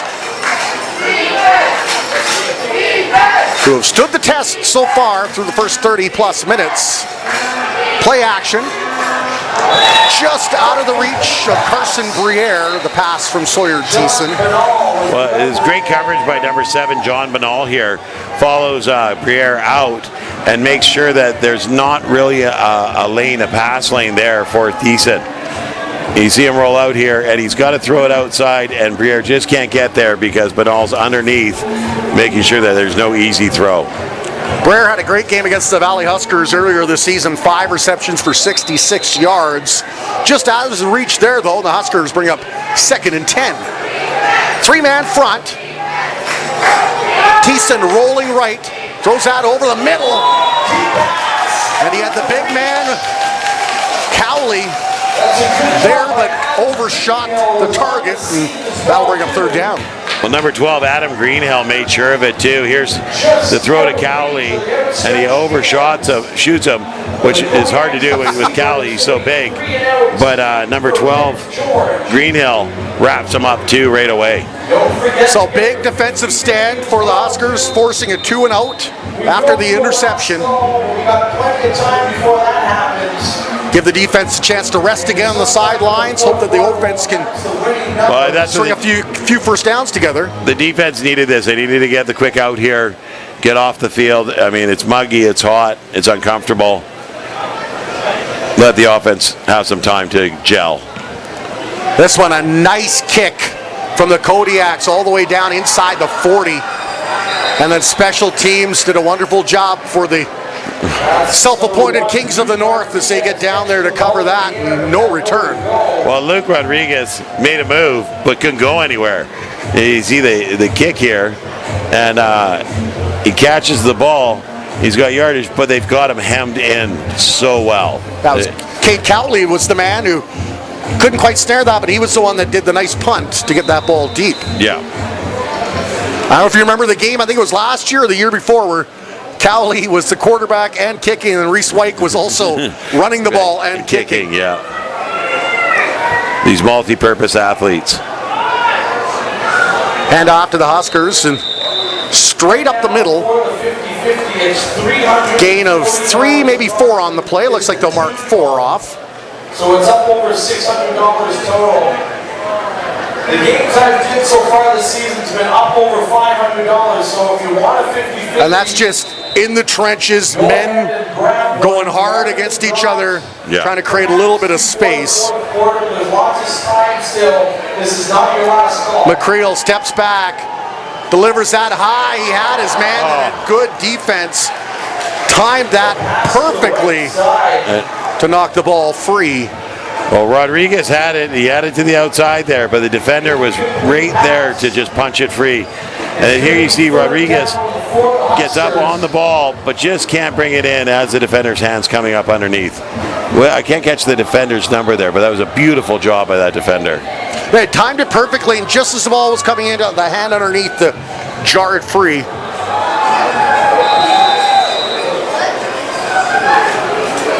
So the Huskers set to punt this one away. Gabriel Yapin. We still haven't gotten the correct enunciation, so you can tweet me at @some_sports guy. If you can phonetically spell it for me, I'd love it. I'm being told by one of the coaches on staff over here, Yapin. Yapin, all right, I like it. We'll go with that. Nice kick by Mr. Yapin. Ball all the way down to the 42-yard line of the Kodiaks. So both defenses have caused 2 and outs the last 2 possessions. Yep.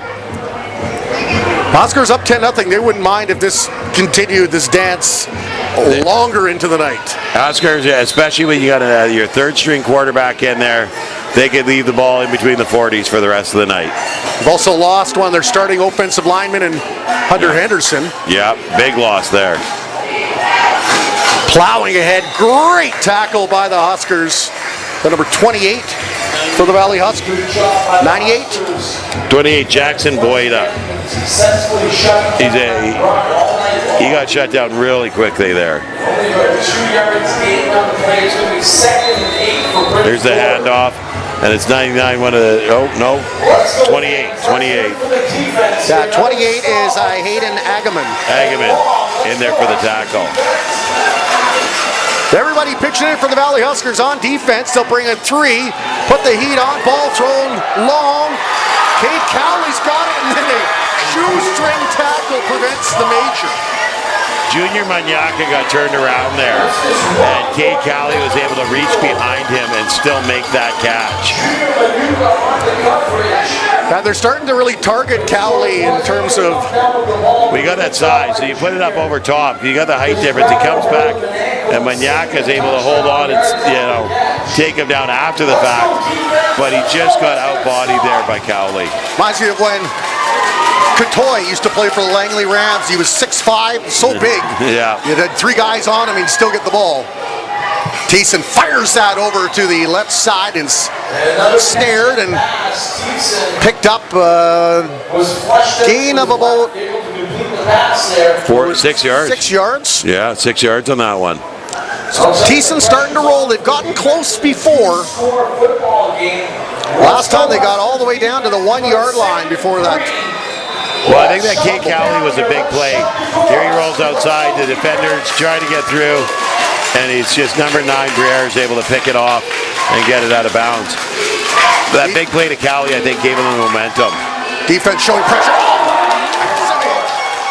Jars the ball free like an earthquake. I think that was Ofusuhedi, wasn't it?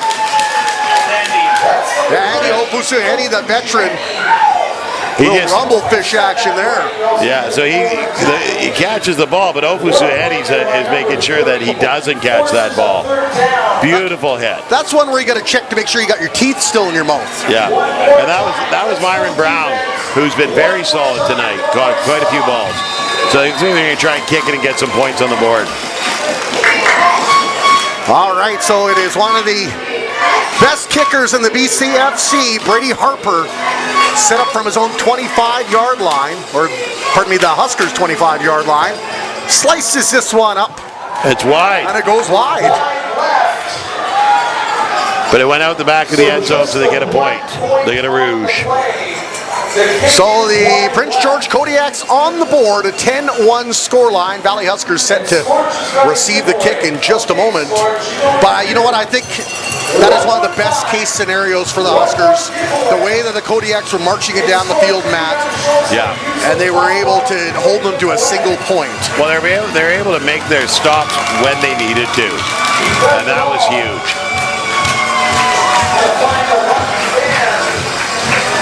So this is one of the final 4 games that the Kodiaks have left. Huskers do have a game in hand, having had 2 byes already this year, which could prove very large in playoff implications. Huskers will load 3 near side. There's the give right up the middle. No disguise. Not at all. Pick up maybe 3 with forward momentum from the looks of where the referee is standing. So 3 yards gain. Yeah, just came flying forward and hammered his way through. Mason Massey here lowers the shoulders and just drives. Only picked up 3 on the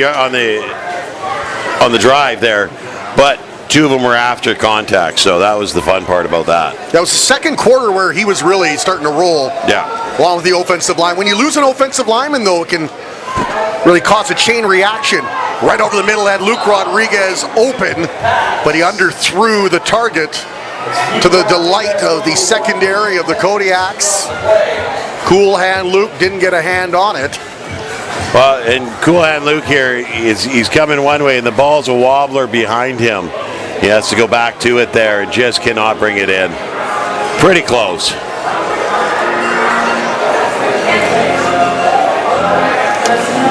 So the Huskers, with a young man, third string quarterback in there, gaining some valuable experience.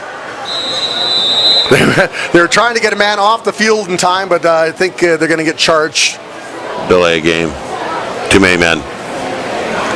So I'll push it back another 5 yards. Against the Huskers.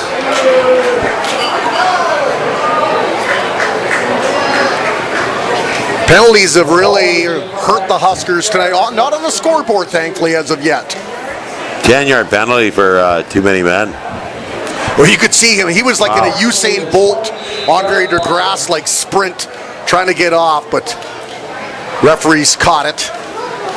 So now this kick.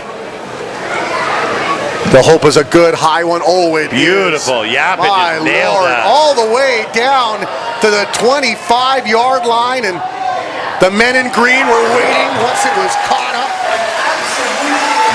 Well, Tyson George Kelly made him regret his decision to pick up that ball. Beautiful tackle by Tyson George Kelly. Throws off of the blocker and gets in there, makes the tackle. Beautiful kick here by Yapin. Down the field. And he picks it up here just before it goes out of bounds. I don't have to go out of bounds. And George Kelly right there. Bam.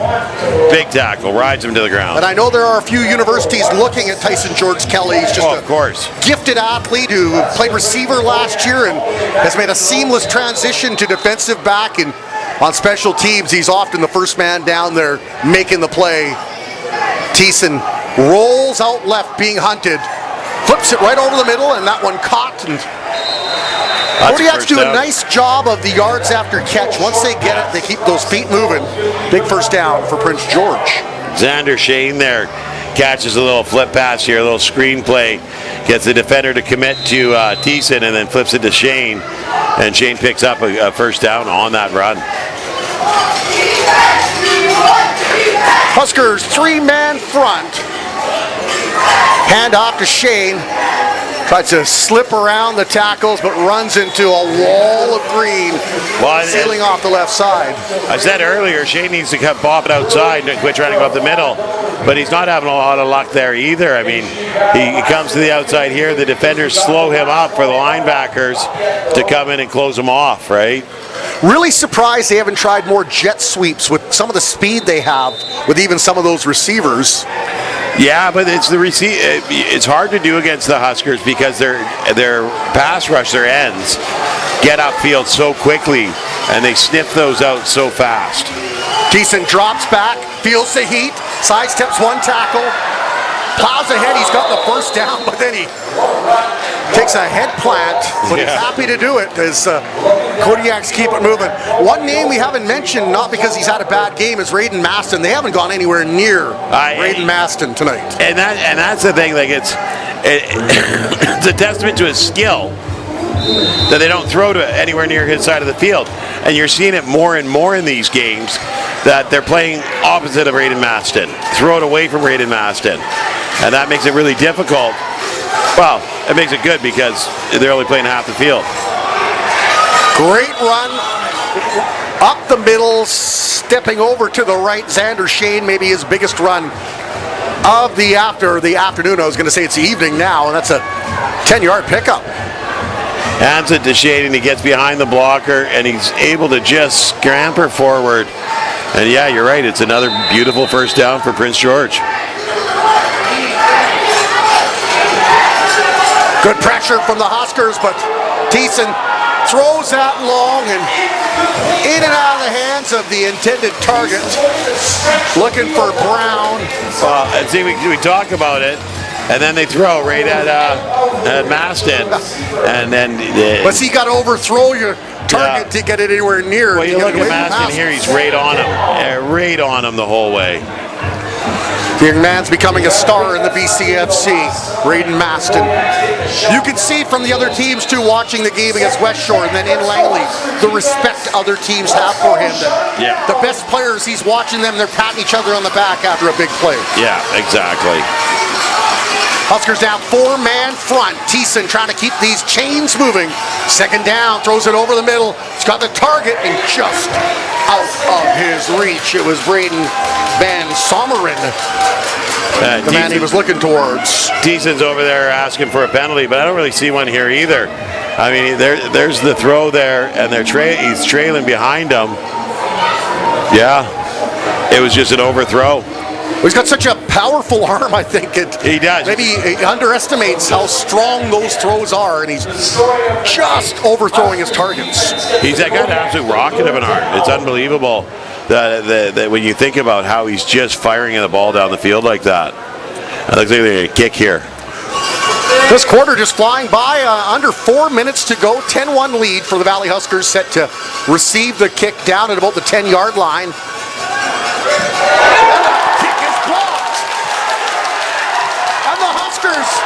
Who did it go off of?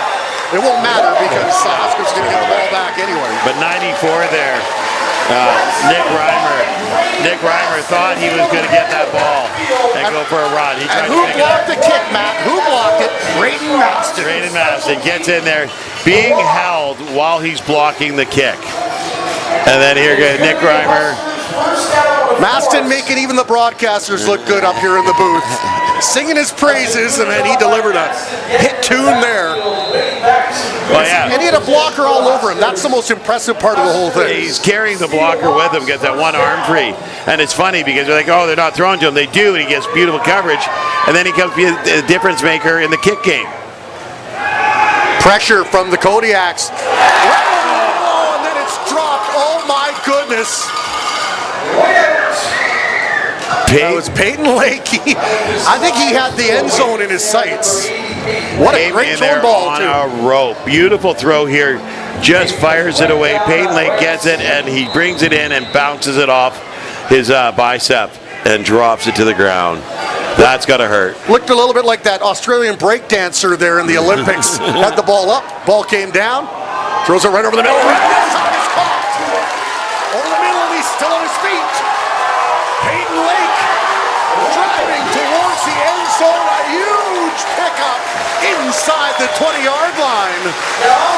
Well, here you go, McCreel here shows confidence in Peyton Lake and his arm and goes back to the very same spot. He said, let's do that again, bring it in. And there he goes, just fires it. Peyton Lake gets the ball, sees it all the way in this time, and then makes magic afterwards. Luke Rodriguez out there blocking, and Dag Moore coming in for throwing a block, but Peyton Lake making something happen. Mason Massey now rounds his way along the right side. He'll pick up 4 or 5 on the play. Mason Massey does his best work up the middle, but he's showing he's got some wheels to get to that outside edge too. Little hustle here, follows his blockers around the outside corner and has to turn it upfield here, gets upfield off. He looks like he actually tripped over the back foot of his blocker. Under 2 minutes to go here in the third quarter. Huskers up 10-1, threatening inside the Kodiaks red zone. There's the give. But Jawad Harb plowing his way ahead. I think he's going to be a yard short. Got a first down, but I think he's about 3 yards short of the end zone.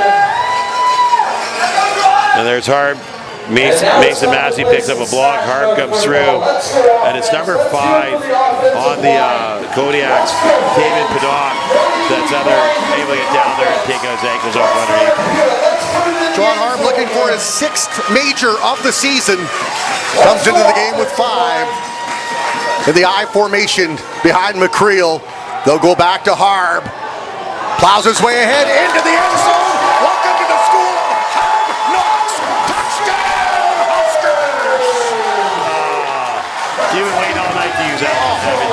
all year to use that one. Beautiful run by Harb here. Powers his way to the end zone.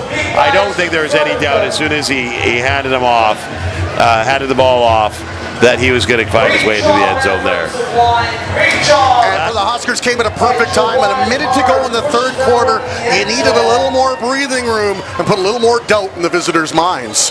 Well, McCreel's getting some confidence out there. That's the big thing. He's getting some confidence out there. There was that one throw that he hit Peyton Lake, and Peyton Lake couldn't bring it in. Went right back to it, nailed it, big pickup, put him down in the 5-yard line, and now they're kicking an extra point to make it 17-1. Yapin slices that through. Huskers with a big 17-1 lead. Prince George with 1 quarter to try to figure out how they can solve this Huskers defense, who've done such a marvelous job. Huge plays at key moments for this Huskers defense. Well, and here's the thing is, I said it to begin with, this Huskers defense is phenomenal. And they needed to step up tonight, and they really have. They really have. And they're missing Sawyer Soxby, who's been so good early on, and he's chomping at the bit to get back into the lineup. Yeah.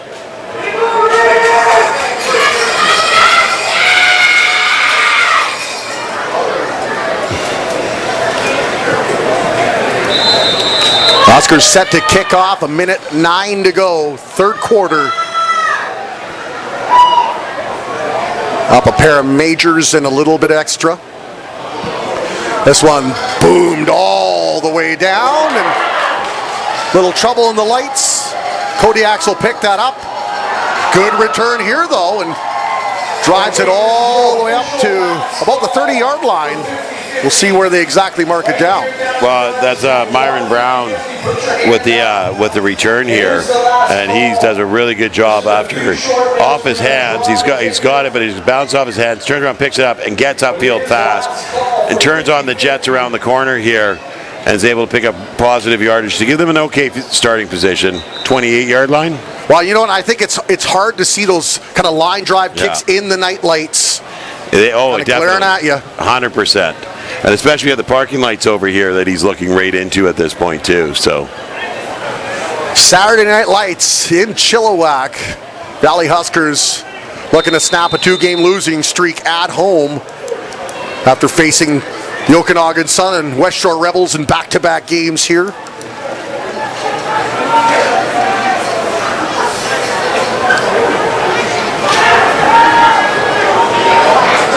Thiessen finds Brown, and then he's taken down.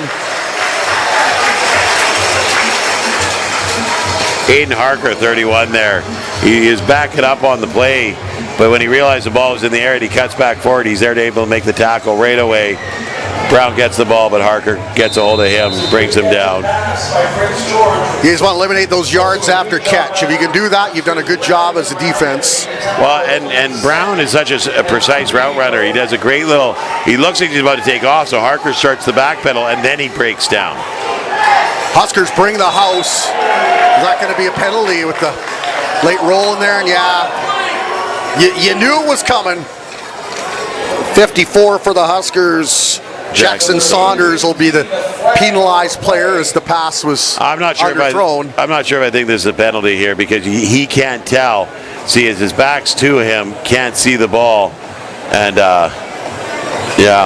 but a little bit of a... No, it's going to be 15. It's a big break for the Prince George Kodiaks, who are doing something absolutely marvelous up there. I just got to pump the franchise's tires for 1 second. Yeah. 2 of the local high schools ceased their football programs. The Kodiaks decided to start their own youth league to allow those players from grade 8 all the way up to grade 12 a chance to play some community football. Good for them. They needed that.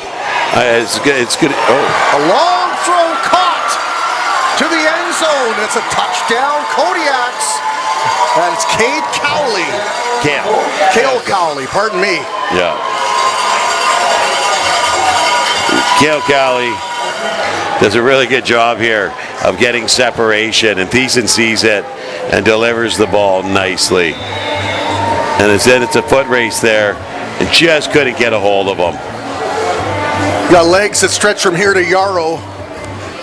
Yeah, Not hard to bring down. Aiden Harker made a valiant effort at that, but it's really hard to bring down a guy with that long of a stride. So all of a sudden, a 17-7 game with the point after attempt coming up. There's a member of the Huskers in some discomfort down on the far side of the field.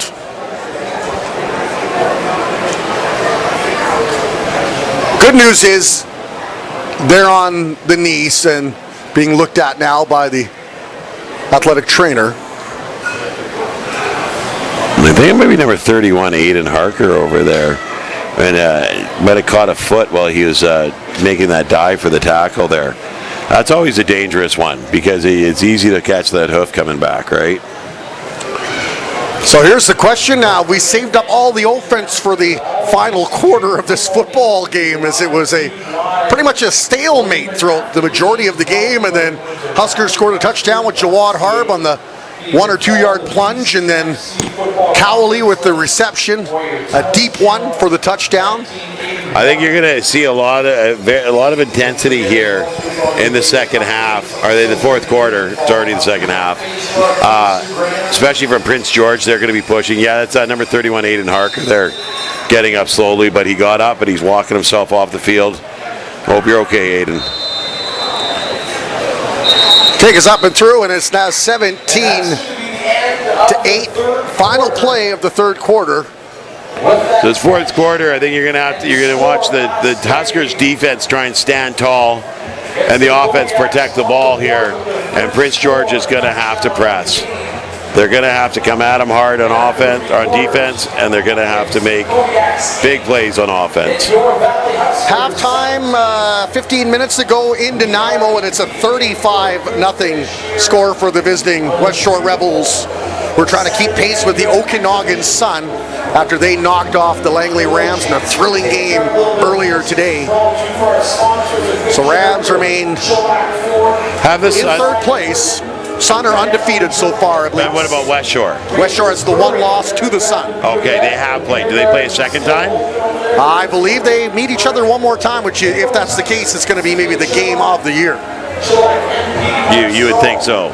Wow. And that game will be in Kelowna, by the way, if it does happen, because they played earlier in Victoria, and in that game, the Rebels were leading until the fourth quarter, I believe, and then Okanagan just got going. Oh yeah, September 21st, West Shore Rebels in Okanagan. That's going to be second to last game of the year for those teams. Yeah, West Shore's either going to get even or they're going to be down a bit more. That could be for home field advantage. Yes. Throughout the playoffs. Yes. Huskers looking to make sure that they have a place in the playoffs. That's going to be huge. A win here would put them at 3-3 with a game in hand on a lot of teams. Onside kick attempt. And it's the Kodiaks come up with it. Pick it up at the 45-yard line. So a trick play by the Kodiaks, catch the Huskers napping. And is that Myron Brown again coming up with the ball here? There's the kick. Yeah, went 10 yards. Went 10 yards. Just took a huge bounce right there. And it drops the shoulder on the defender, on the yeah, it was Brown, you're right. Yeah, good eye, Matt. What an impact he's had on this game, Myron Brown. Yeah. Huge impact on this game. So the defense, who was on for a little while there last time, they got to remain out there now to start this fourth quarter. Well, this is the momentum we were talking about earlier, right?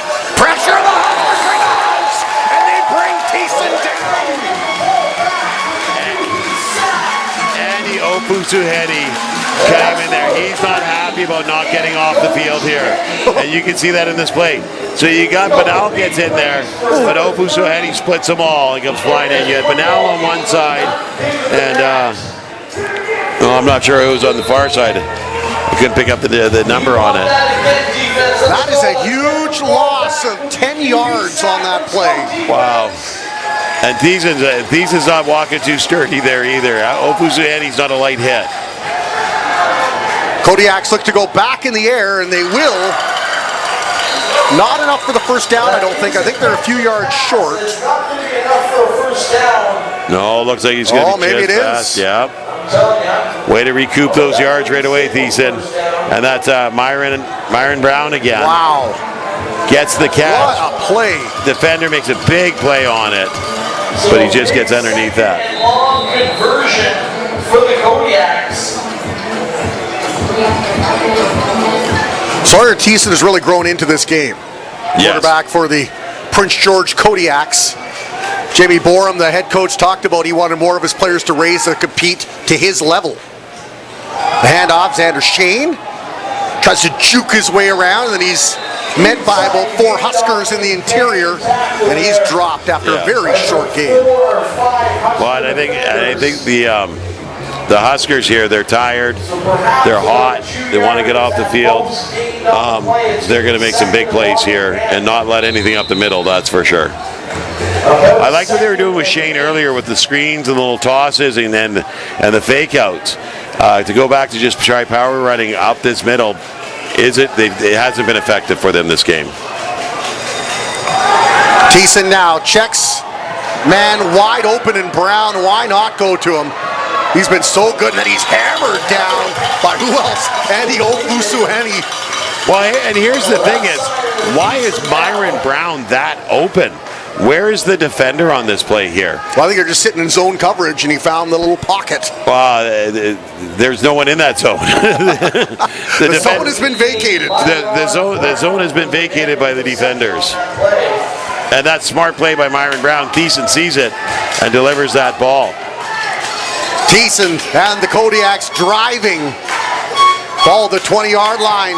Thiessen with the pitch ahead. Oh, and then dropping the thunder. Valley Huskers. It could not hold on to that ball there.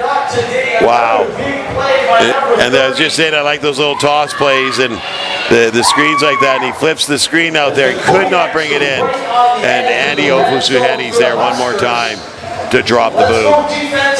This has been the set of downs that Andy Ofusuheni has decided he wants to take over this game. Yeah.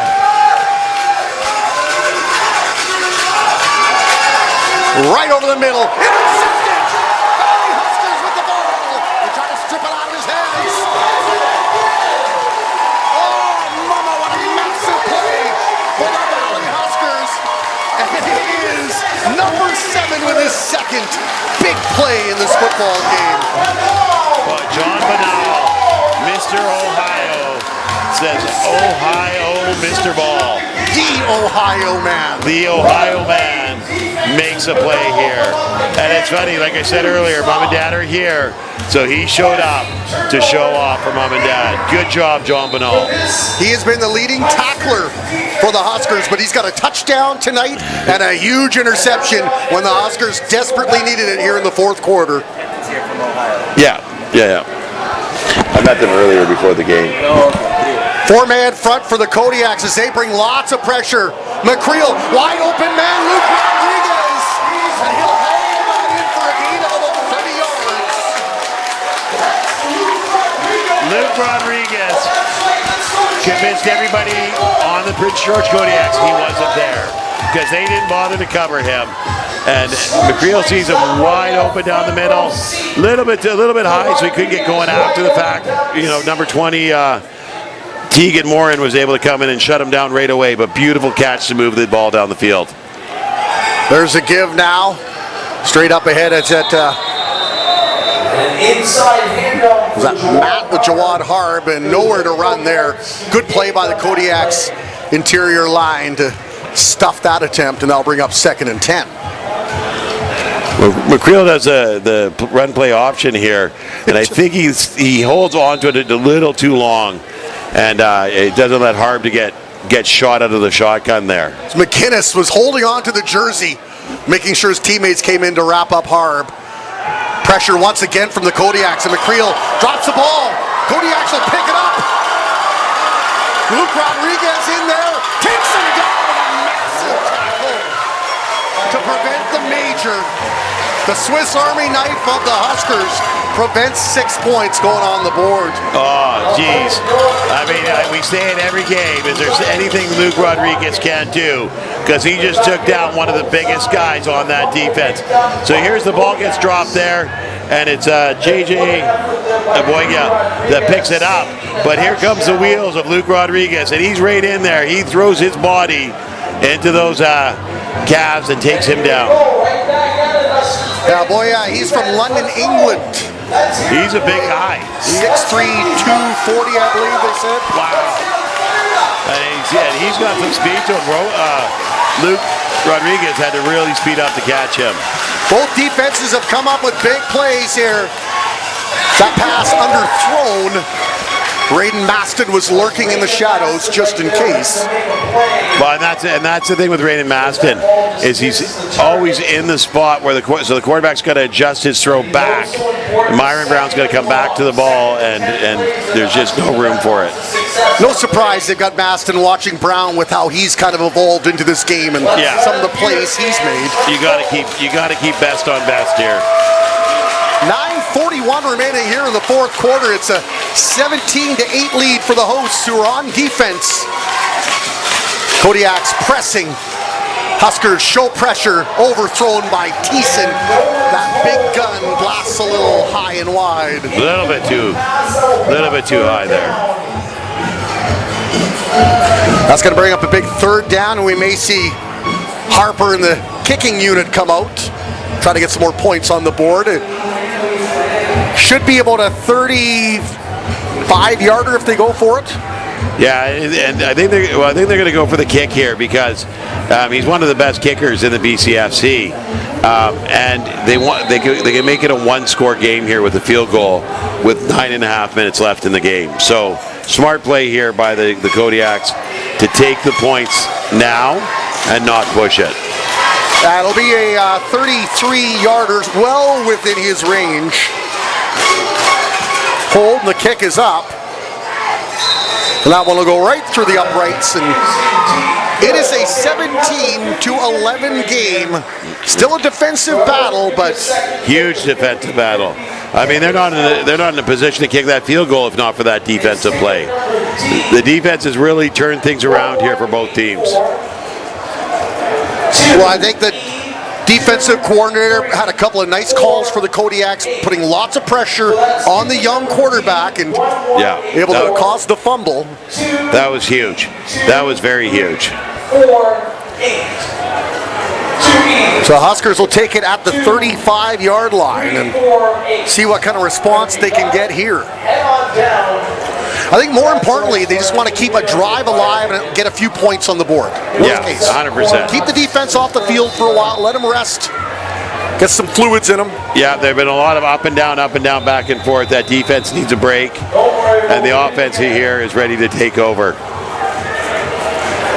But you like how some of the veterans, Peyton Lake, Luke Rodriguez, starting to get their hands on the ball a little bit more. Those are your playmakers and your leaders that have been here for years. I still want to see a Dagmar jet sweep. Or even the little swing pass touchdown from Rodriguez? From Rodriguez to Mora. Swing pass to Rodriguez, touchdown throw from... I mean, they didn't pull it out against the Rams, so maybe, catch them napping a little bit here. Yeah. Huskers have had a lot of big plays on defense. Would love one on offense here. It's Noah McCreel. There's the handoff, right up the middle, a nice run. Straight ahead, that's a gain of about 9 on that play. Yeah, Jawad Harb saw the hole, turned up in it nicely, and accelerated, found his space to run. And the clock continues to tick. Bring up second and very short.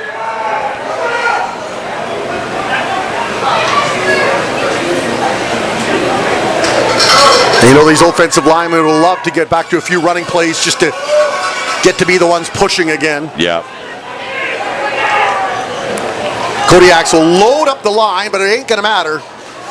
No, Harb's definitely getting him a first down on this one. He's moving bodies. He made contact at the 45, and he was taken down on the 50. 5 yards of pushing bodies. Well, he's got those big cedars attached to that Oh, lower right here. frame. Right there, and he's dragging that body 5 yards. So under 8 minutes to go here in the fourth quarter. 6-point lead for the Valley Huskers. They've got the ball the 50-yard line inside their own half. McCreel steps back, throws that to the wide side and is caught. Steps out of bounds, just shy of the first down. Well, I think they're going to mark him back a little further than Yeah, thought. Dagmora to the outside there. And a nice quick little screen pass. A little bit too high. You want to put that on a rope, but Moore is able to turn and get upfield, get over the center line before stepping out of bounds, and it's going to be second and about 3. Well, Huskers looking to keep this drive alive. It's Harb in the backfield. Hand off to him. Powers ahead. May not have quite enough. I think he's going to be a yard short. I noticed number 30 out there for the Prince George Kodiaks. And it looks like he's playing linebacker, and that's Alexander Thanos. But you look at him, he's got something wrapped up on his hand, and I think he's just covering up the Infinity Gauntlet. But it looks like he's got his hand wrapped in a club, maybe an injury or something that he's protecting. But it's kind of funny because, yeah, that's the Infinity Gauntlet. He's bringing it out here in the fourth quarter. There we go, big third down. Huskers going for it. Playhead sneaks ahead. Oh, this is going to be close. It's going to be close. Oh my goodness, Matt. It really is. Both sides signaling that they've won this mini battle. And I think the Kodiaks may be the ones that come up with the ball. I think they're... Well, there's linemen over here, but the one on the far side is over the 50, and the ball needed to get to the 50. So the one on the far side, if that's the one that's spotting it, because this lineman here backed away. Now you can see where they spotted it there, though. It is just short. It's about a foot short, so They're a massive over, stand yeah. for the Kodiaks defense, and they are pumped. Huge. And a big game for both of these programs in this 2024 season. Kodiaks didn't win a game last year, have 1 win so far this year. So it is a turnover on down. He was way past that line.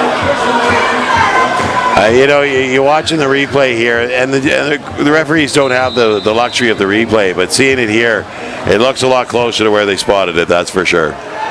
So the defense back on the field for the Huskers with 6 minutes, 40 seconds to go. Clock ticking. Thiessen in the gun. Huskers bring some pressure right over the middle. It's caught. Not enough for a first down, but a pickup of about 6, maybe 7 on the play. Well, Briere here is smart. He gets the ball and goes down quickly. Move the line of scrimmage forward. Get closer to a first down. Don't take those big unnecessary hits because they were coming in hard after him. They've just got the ball over the left side of center. So Thiessen's done a good job of getting the ball out quickly after getting the snap. Flanked by 1. They'll bring everyone up to block, and he underthrows the target. Yeah. That'll bring up a big decision for the Kodiaks here. Do they? Trailing by 6 minutes to go. Cowley turned just the wrong way on that ball there, and not quick enough to pick that up. And I think they're going to punt here. It makes sense. I mean, if we're talking earlier about throwing some trickery in, this might be the spot to do it. Well, you do have a guy that punts that was your quarterback last year. Gail Cowley, yeah. That option is always on the table. Yeah, they're going under center. They're going for it. Trying to get the first. I don't think they got it.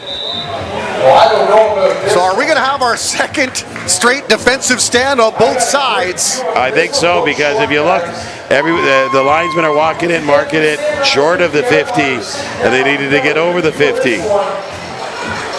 I think we asked them earlier to play in between the 40s, and just playing here in between the 50s is even better. Right in front of us. Best seats in the house here, along with our friends from For the Win Media, bringing you all the visuals. Great replays. I'll tell you, this one's well short. Yeah. Huskers defense once again with another statement. So both teams trained unsuccessful. 5.5 minutes to go in the fourth. I won't say the football game yet, but I'll say the fourth quarter. Yeah. The way this one is gone. In their possession. The next points either side are going to be huge. Huge. Whoever gets it. Well, and I think the Huskers here don't even care if they score. They just want to eat up clock. They want to run the ball. They want to get first downs, move it up the field, eat up as much time as they can, and then put it in when there's no time left. There's the handoff, and they listen to the play call. There's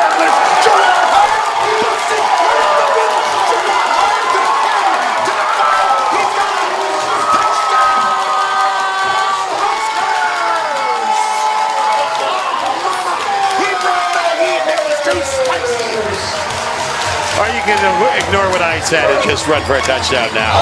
Juwan Arm's been threatening to break one open all night long, and here he parted the Red Sea. Straight through, all the way to the end zone. And you see when he got through the two defenders, he had one on either side of him that were scrambling to catch him, and he put on it into a third gear there.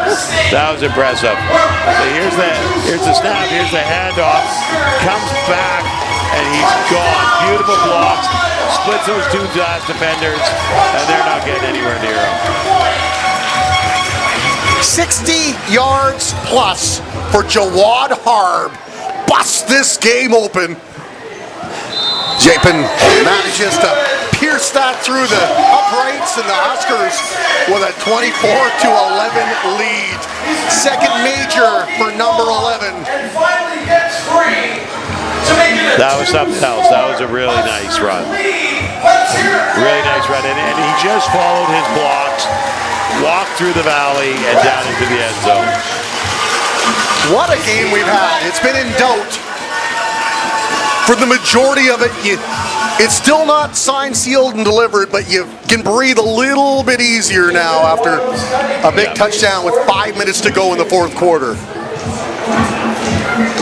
But you can just see those legs churning, those arms pumping, and the end zone beckoning. He's off to the races.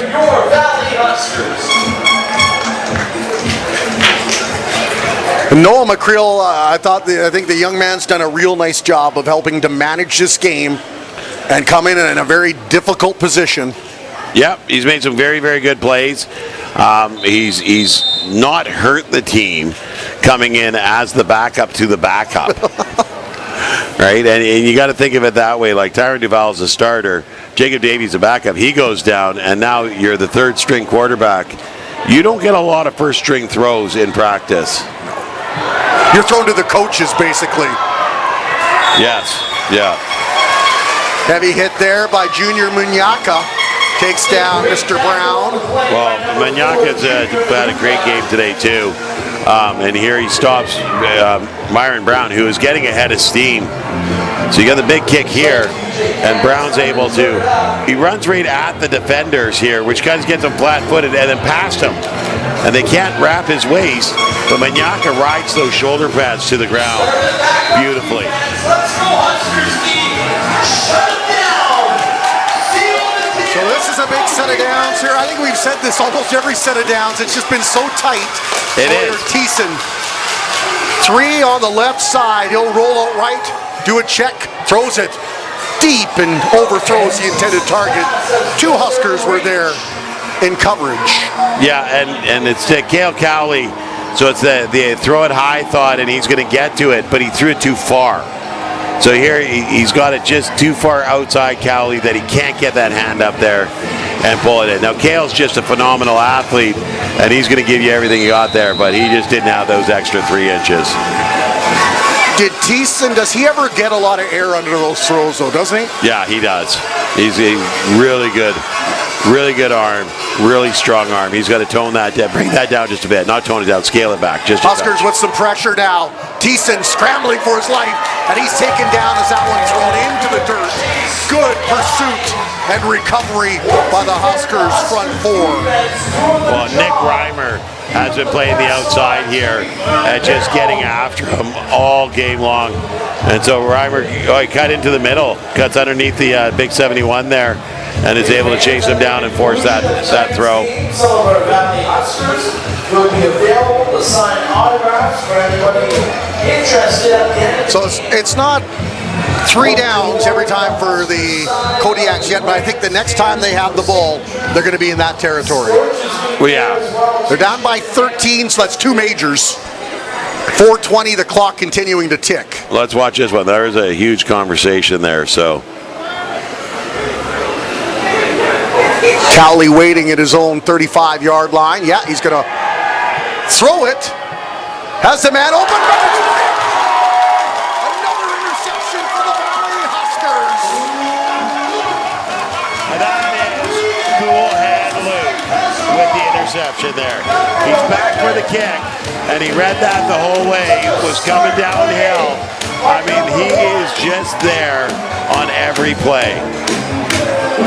Here we go here. Cowley comes around and he throws it. Not a bad throw, but it's just a little bit too high, and not for Luke Rodriguez. He is watching that all the way in. Gets around the outside edge there. Beautiful job by Luke. Defense and special teams have come up big for the Huskers in this game. You think of the Raiden Maston blocked punt. You think about the interception here, and now they'll run the ball right up the middle again. Yeah. This time it is Massey. I honestly don't think they should throw the ball again. They should just keep running it here, because they're just eating up such big chunks of yardage. Oh, I know that there's 2 players in Husker Green that would agree with you fully. They were number 11 and 25. Well, I think Jawad Harb earned himself a rest for the next 3 minutes and 21 seconds. Mason Massey needs to put in some ground and pound here and just keep getting first downs. Play action now. McCreel steps back. He's got the man wide open over the middle. Still on his feet, and then he's brought down inside the 20 to about the 17-yard line. Nice touch right over the middle. So we're playing a little opposite day here. I'd say they do one thing, they do the opposite and have success and make me look really bad. But that looked really good. Great catch by Lake. Beautiful tackle. A little run after the catch there. It's like they're listening. They're like, Matt said to do this, do the exact opposite. Exact opposite. It's like I'm talking to my children. Don't touch that. With that. Sorry, we got a player down on the field here. I shouldn't be cracking jokes at that time. But it looks like... it's a member of the Kodiaks. Yeah, a member of the Kodiaks. He's holding his leg, makes a little bit of pain there. But he's sitting up, so that's good.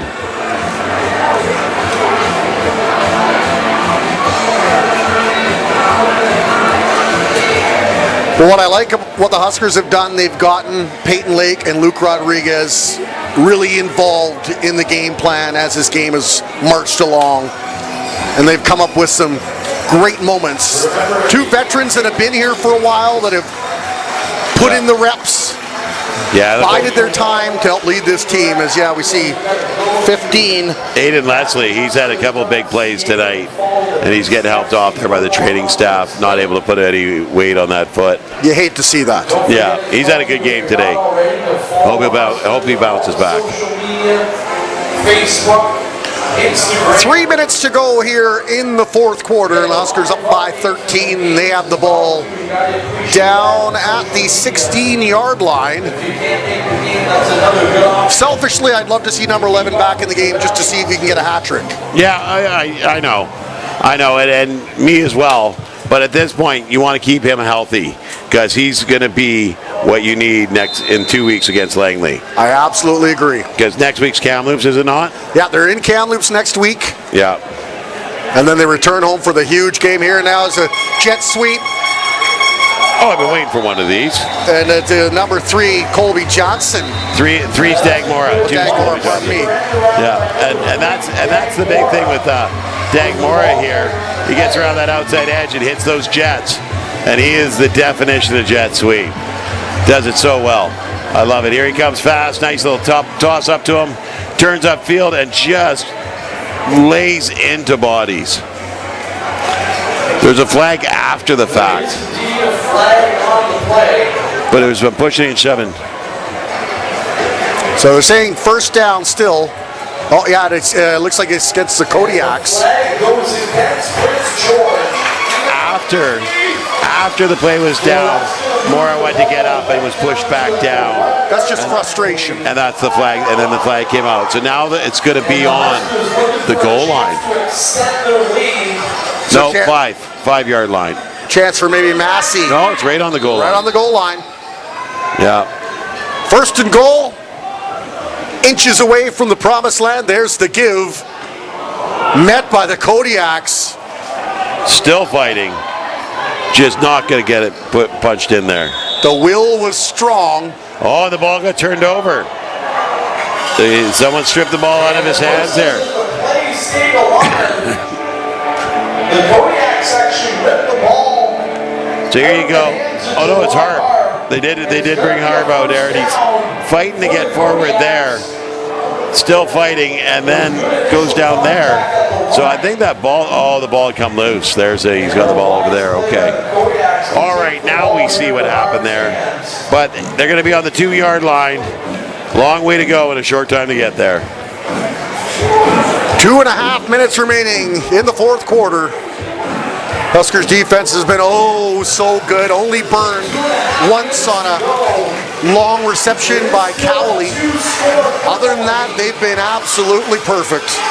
They have been really good tonight. And I mean, when they've been put in positions where the Prince George would look like they were on the verge of scoring, they came up even bigger. Thiessen looks, slips away from the tackle, throws that, and was it almost picked off? Oh my goodness, sticky fingers in there. Almost intercepted. And the sideline's getting excited about that one there. That was close. You get the rush gets in there and almost gets a hold of him. So he gets outside, he tries to drop it down off the hands of the defender. And then he gets thrown into the that looked like a Dennis bench. Rodman tip drill there. He's trying to get the rebound to himself. Second down now. Kodiaks pinned deep inside their own zone. Thiessen, first check, second check, over the middle, finds his man. He'll bring that in, but the clock will continue to tick once they set that ball up. It's going to be third down here, just short of the first down marker. Which is tough for the Kodiaks because you don't want to have to waste that time getting that first down. Yeah. But you need to keep the drive alive. Give these Kodiaks credit though, they are battling to the bitter end. They could have mailed it in when the Huskers were on the 1-yard line. No, they fought here. And they put Hart back in to try and get him that hat trick, but it just didn't work. And it looks like they're going to have enough here. Both teams signaling each way. Like the Spider-Man meme, everyone pointing at everyone. I think this is going to have to be measured here. That's going to be close. For the spot. Kodiaks preparing. Yeah, they're calling the first down. Calling for a measurement. That's how tight it is. Bring the sticks out and measure. I'll tell you fans, if this one's short, you guys know what you got to do, that's for sure.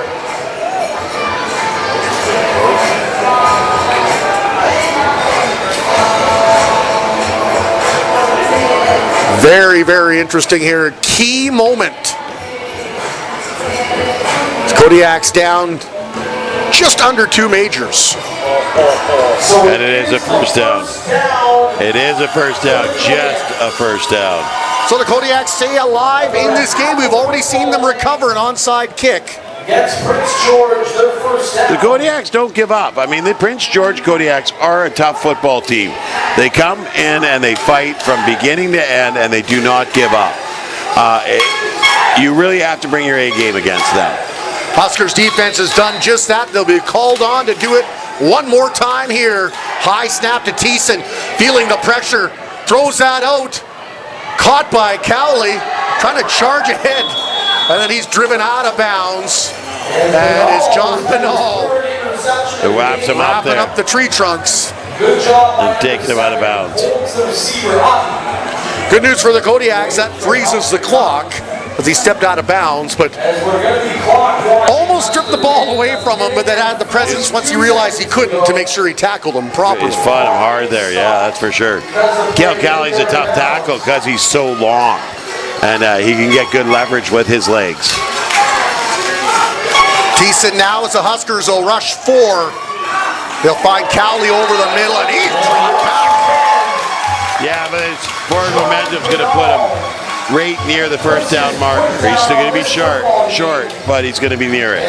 Huskers, I don't think, have a problem with first downs as long as it's not getting into the end zone. Yeah. Because the clock will continue to move here. Only a minute 35 remaining, and they need to get in the end zone twice. Well, and that's the big thing is they've got to score twice. So, I mean, the Huskers can kind of sigh a bit of relief here, but not too much. So how big was that penalty when they scored on defense and it got called back? Massive, because at this point here, it would be close to a tie game. I believe we're getting a timeout, maybe a water break. Trying to make sure these players aren't cramped.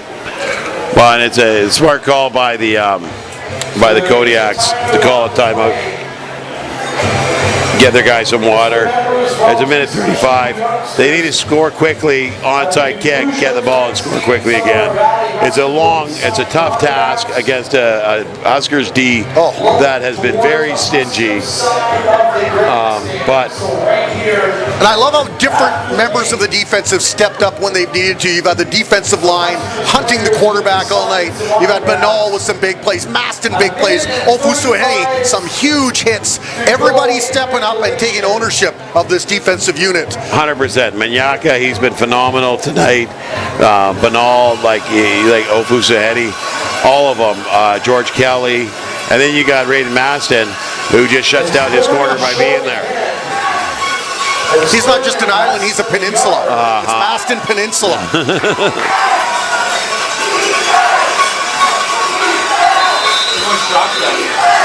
Big play here now. So head under the gun, looking for the short yardage pickup. Yeah, they're going to get a first down out of that one. The head judge indeed. So it's a minute 32, but as soon as the play is set, the clock will continue to move. So the Kodiaks will be in their hurry-up offense now, needing a quick strike. They've got some weapons to the outside if they can get it in their hands. Now Thiessen will try to do that, but oh my goodness, steps away from the pressure, held up. Referee says play on. Throw it in. Is it intercepted? It looks like it. I'll tell you, that was a deep ball by Thiessen. Raiden Maston looked like he came down with it, but they're waving it off. I'm going to have to see the replay on here. He was covering Cowley, and he jumped underneath Cowley there and took that ball away, whether it hit the ground or not. Well, the Huskers fans thinking that's a little bit of justice because they felt there's a hold coming up here. You'll see in a moment. Right here. Yeah. Defensive lineman trying to get in there on the sack.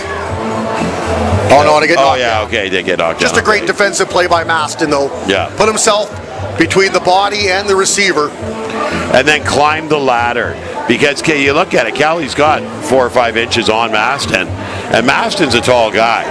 Cowley's very hard to catch in front of because he can reach over top of you. So you remember the Huskers down in some discomfort right near the Kodiaks huddle.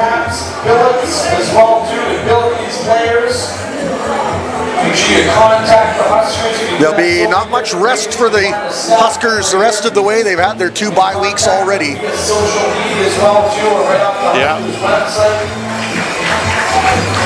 Hoping to go to 3-3 with a big win here. And it's Tyson Holgan. He's been battling all game long, just fighting. And the nice thing is that they've got such depth on that D-line that they can roll out somebody else and give him a chance to take a break. So minute 16 to go in the football game. Thiessen looks over the middle and almost intercepted That one hits a green jersey. Huskers number 31, Aiden Harker, Yeah. among a throng of 3, trying to sniff that one out. He comes flying in here, and he thinks he's got it, and it's the body of the receiver. I can't catch the receiver's number there. That pulls it out of his hands, and it hits the ground. Kodiaks hoping this is not their final play of the game. It's 3rd and 10.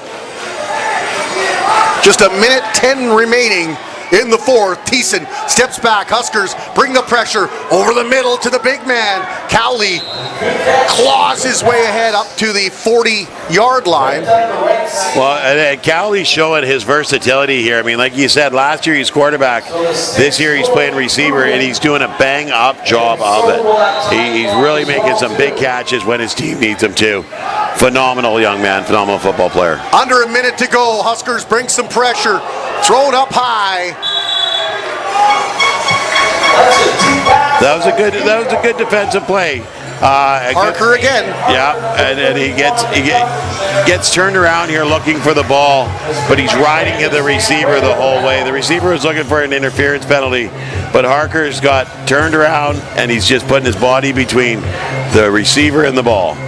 The Huskers basically in a prevent defense now, as they know that the Kodiaks have to try to strike quickly and then try to get the ball back on special teams. Backfield cleared out. Thiessen looks, second read, throws it over the middle. Nobody there, as the receiver may have peeled off from the route. 46 seconds to go and a 3rd down coming up for the visitors from Prince George.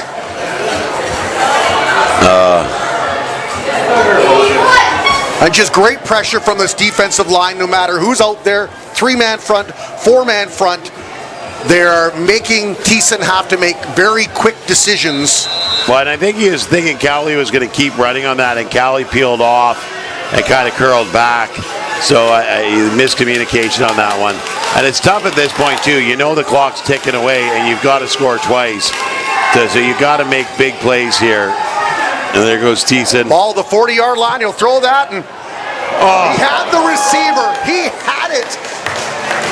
It was number 89, and that is Matthew Sturgis. And Matthew Sturgis here, I don't know if he lost sight of it being behind the defender here, because he got behind the defender, and here comes the ball, and they jump up for it, and he just right through his arms. It was right there, and he's cursing himself right now because he had that. That would have been a huge play for them.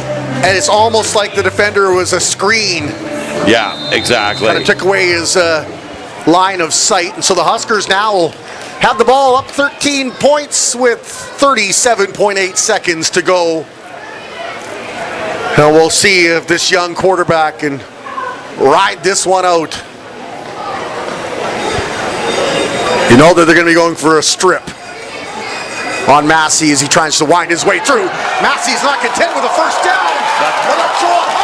He's going for his 3rd. To the back. He's in the end zone. It's a touchdown. He brings the ball one way and then cuts back the other way. And it's just a beautiful Juwan arm run. That defense is tired out there, and he took advantage of it. They were thinking, let's strip the ball. He's thinking, I got a nice 6 I got to pick up. See you later. A beautiful job here, just stepping around the defender there. Looked like Forrest Gump. He just wanted to keep running through the end zone. Beautiful job of just changing that direction and have everybody reaching for him flat-footed. This scoreline is not going to be indicative of how hard this game was. Not in the slightest. And that's the thing. It's so easy for that to happen here when you're behind like Prince George has, and they've had to press instead of play the game they want to play. And they've turned the ball over down in their end a few times. And as close as this game was for most of it, it's going to be probably another 20-point win for the Huskers for the 2nd time this season for the Prince George Kodiaks. Yeah, and it doesn't really do justice to how well the Kodiaks have played tonight. You look at some of the key people that stepped up, though. The young man, McCreel, good job managing, but he had the man on a mission, Jawad Harb, who got better, like Wine. He aged so fine, took it to the end zone 3 times. And then the defense, my goodness, if you could name a group as an MVP, that would be my pick there, because it wasn't just 1 or 2 guys. That is a unit working together. They had each other's back, and they made massive plays when they needed to. Yeah, I have to agree with you. I really do have to agree with you. They've been phenomenal. John Banal's been great. And I mean, Luke Rodriguez has stepped up and made huge plays when he needed to tonight too. There's so many players out there tonight for the Huskers that have played well. That one set of downs where Andy Ofusuheni just decided, I'm going to take over and punish anybody that wants to touch this ball. Yeah. It was beautiful to see. Yep, he was not happy about that set of downs, having to come back out for that set of downs, and he made sure everybody here knew that. So Huskers are going to move to 3-3. Overall, they are 2-2 at home this year. So a chance to go over 500 with the big game against the Langley Rams near the end of the month. Looking for a little revenge after losing the Cascade Cup after winning it the first 2 times. Langley claimed it at home last game. So revenge, playoff placing, lots on the line. Big rivalry game coming up. 2 weeks. In 2 weeks, make sure you are here for that one. Those are always great games here. And another interception. Or are they going to wave it off? No, they're going to call it an interception, but he hit the ground, so it's going back the other way. Is that the 4th interception for the Huskers today? Yeah. 26. Number 26. Kalen LeBlanc. Oh, you love to see that. There's a guy, I'm sure his practices took us off, and now he gets a chance to get into the game. Yeah. And he gets a big interception. He wasn't even dressed the last. So they're saying he didn't even dress last game. Yeah. And he gets on there, and he's on the highlight reel. Well, they pulled off Tyson George Kelly, end of the game here, let the young guy get a rep or 2, and he really made that rep count. It's like Tom Brady said, once I get on the field, you're never going to let me off. So Huskers, I'm sure, will ride this one out now. 6 seconds to go. Fans going home happy. One last carry, Massey moves that over the center stripe. Clock winds down, and we have one last play, and I would be very surprised if we don't see the victory formation to end this one. Yeah. Scorch has found himself a little fan. Don't forget the lineup here along the Husker side of the grandstand for an autograph with some of the players after the game. So Huskers move to 3-3. They will move 4 points back of the Langley Rams, but they do have a game in hand. So that game in 2 weeks, even bigger. And that'll be the football game. Fans go happy after a tight game. Busts wide open late in the 4th quarter. Any final thoughts, Matt? That was a good defensive battle. I don't care what that score says. I know it's a 20-point difference. That was a beautiful defensive battle. Well, Prince George on the long bus ride home after a valiant effort. Huskers will celebrate this week and then look ahead to a game in Kamloops against the Broncos and look to go over 500 this season and try to move up the standings. So for Matt Macri, for the gang here at For the Win Media, who did a fantastic job once again, giving us all the great replays and all the great visuals. I'm Warren Andrews, and enjoy the rest of your weekend, and if you celebrate, please do it responsibly. We'll see you in 2 weeks, folks. See you in 2 weeks, Warren. Volunteer their time to help out. We appreciate that. Pleasure working with you guys. So much fun. You enjoyed that? I enjoyed it. Thanks again to DJ Cans as well too, Ron, the beats here. Yeah. Every year after a big game, I always The Huskers just watching some of the boys, it's like the march mat over here. Yeah. safe home. That's awesome. I'll wait till George Kodiaks. autographs are done over They here. had safe travels home. I'm doing, man. Yeah, you too. Warren, I'll see you in 2 weeks. I'll see you back. Don't forget fans as well. Are you guys going to Kamloops? We only do the home games. The only ones that do away games is the radio, which is open on the Against the Highway 1 rivals, Langley Rams. Please don't miss that game. September 21st at 7 o'clock, starting against the Langley Rams. Once again, your final score 31-11 for your Valley Huskers. Everybody safe drive home until we do it again on the 21st.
Yeah, obliterate them.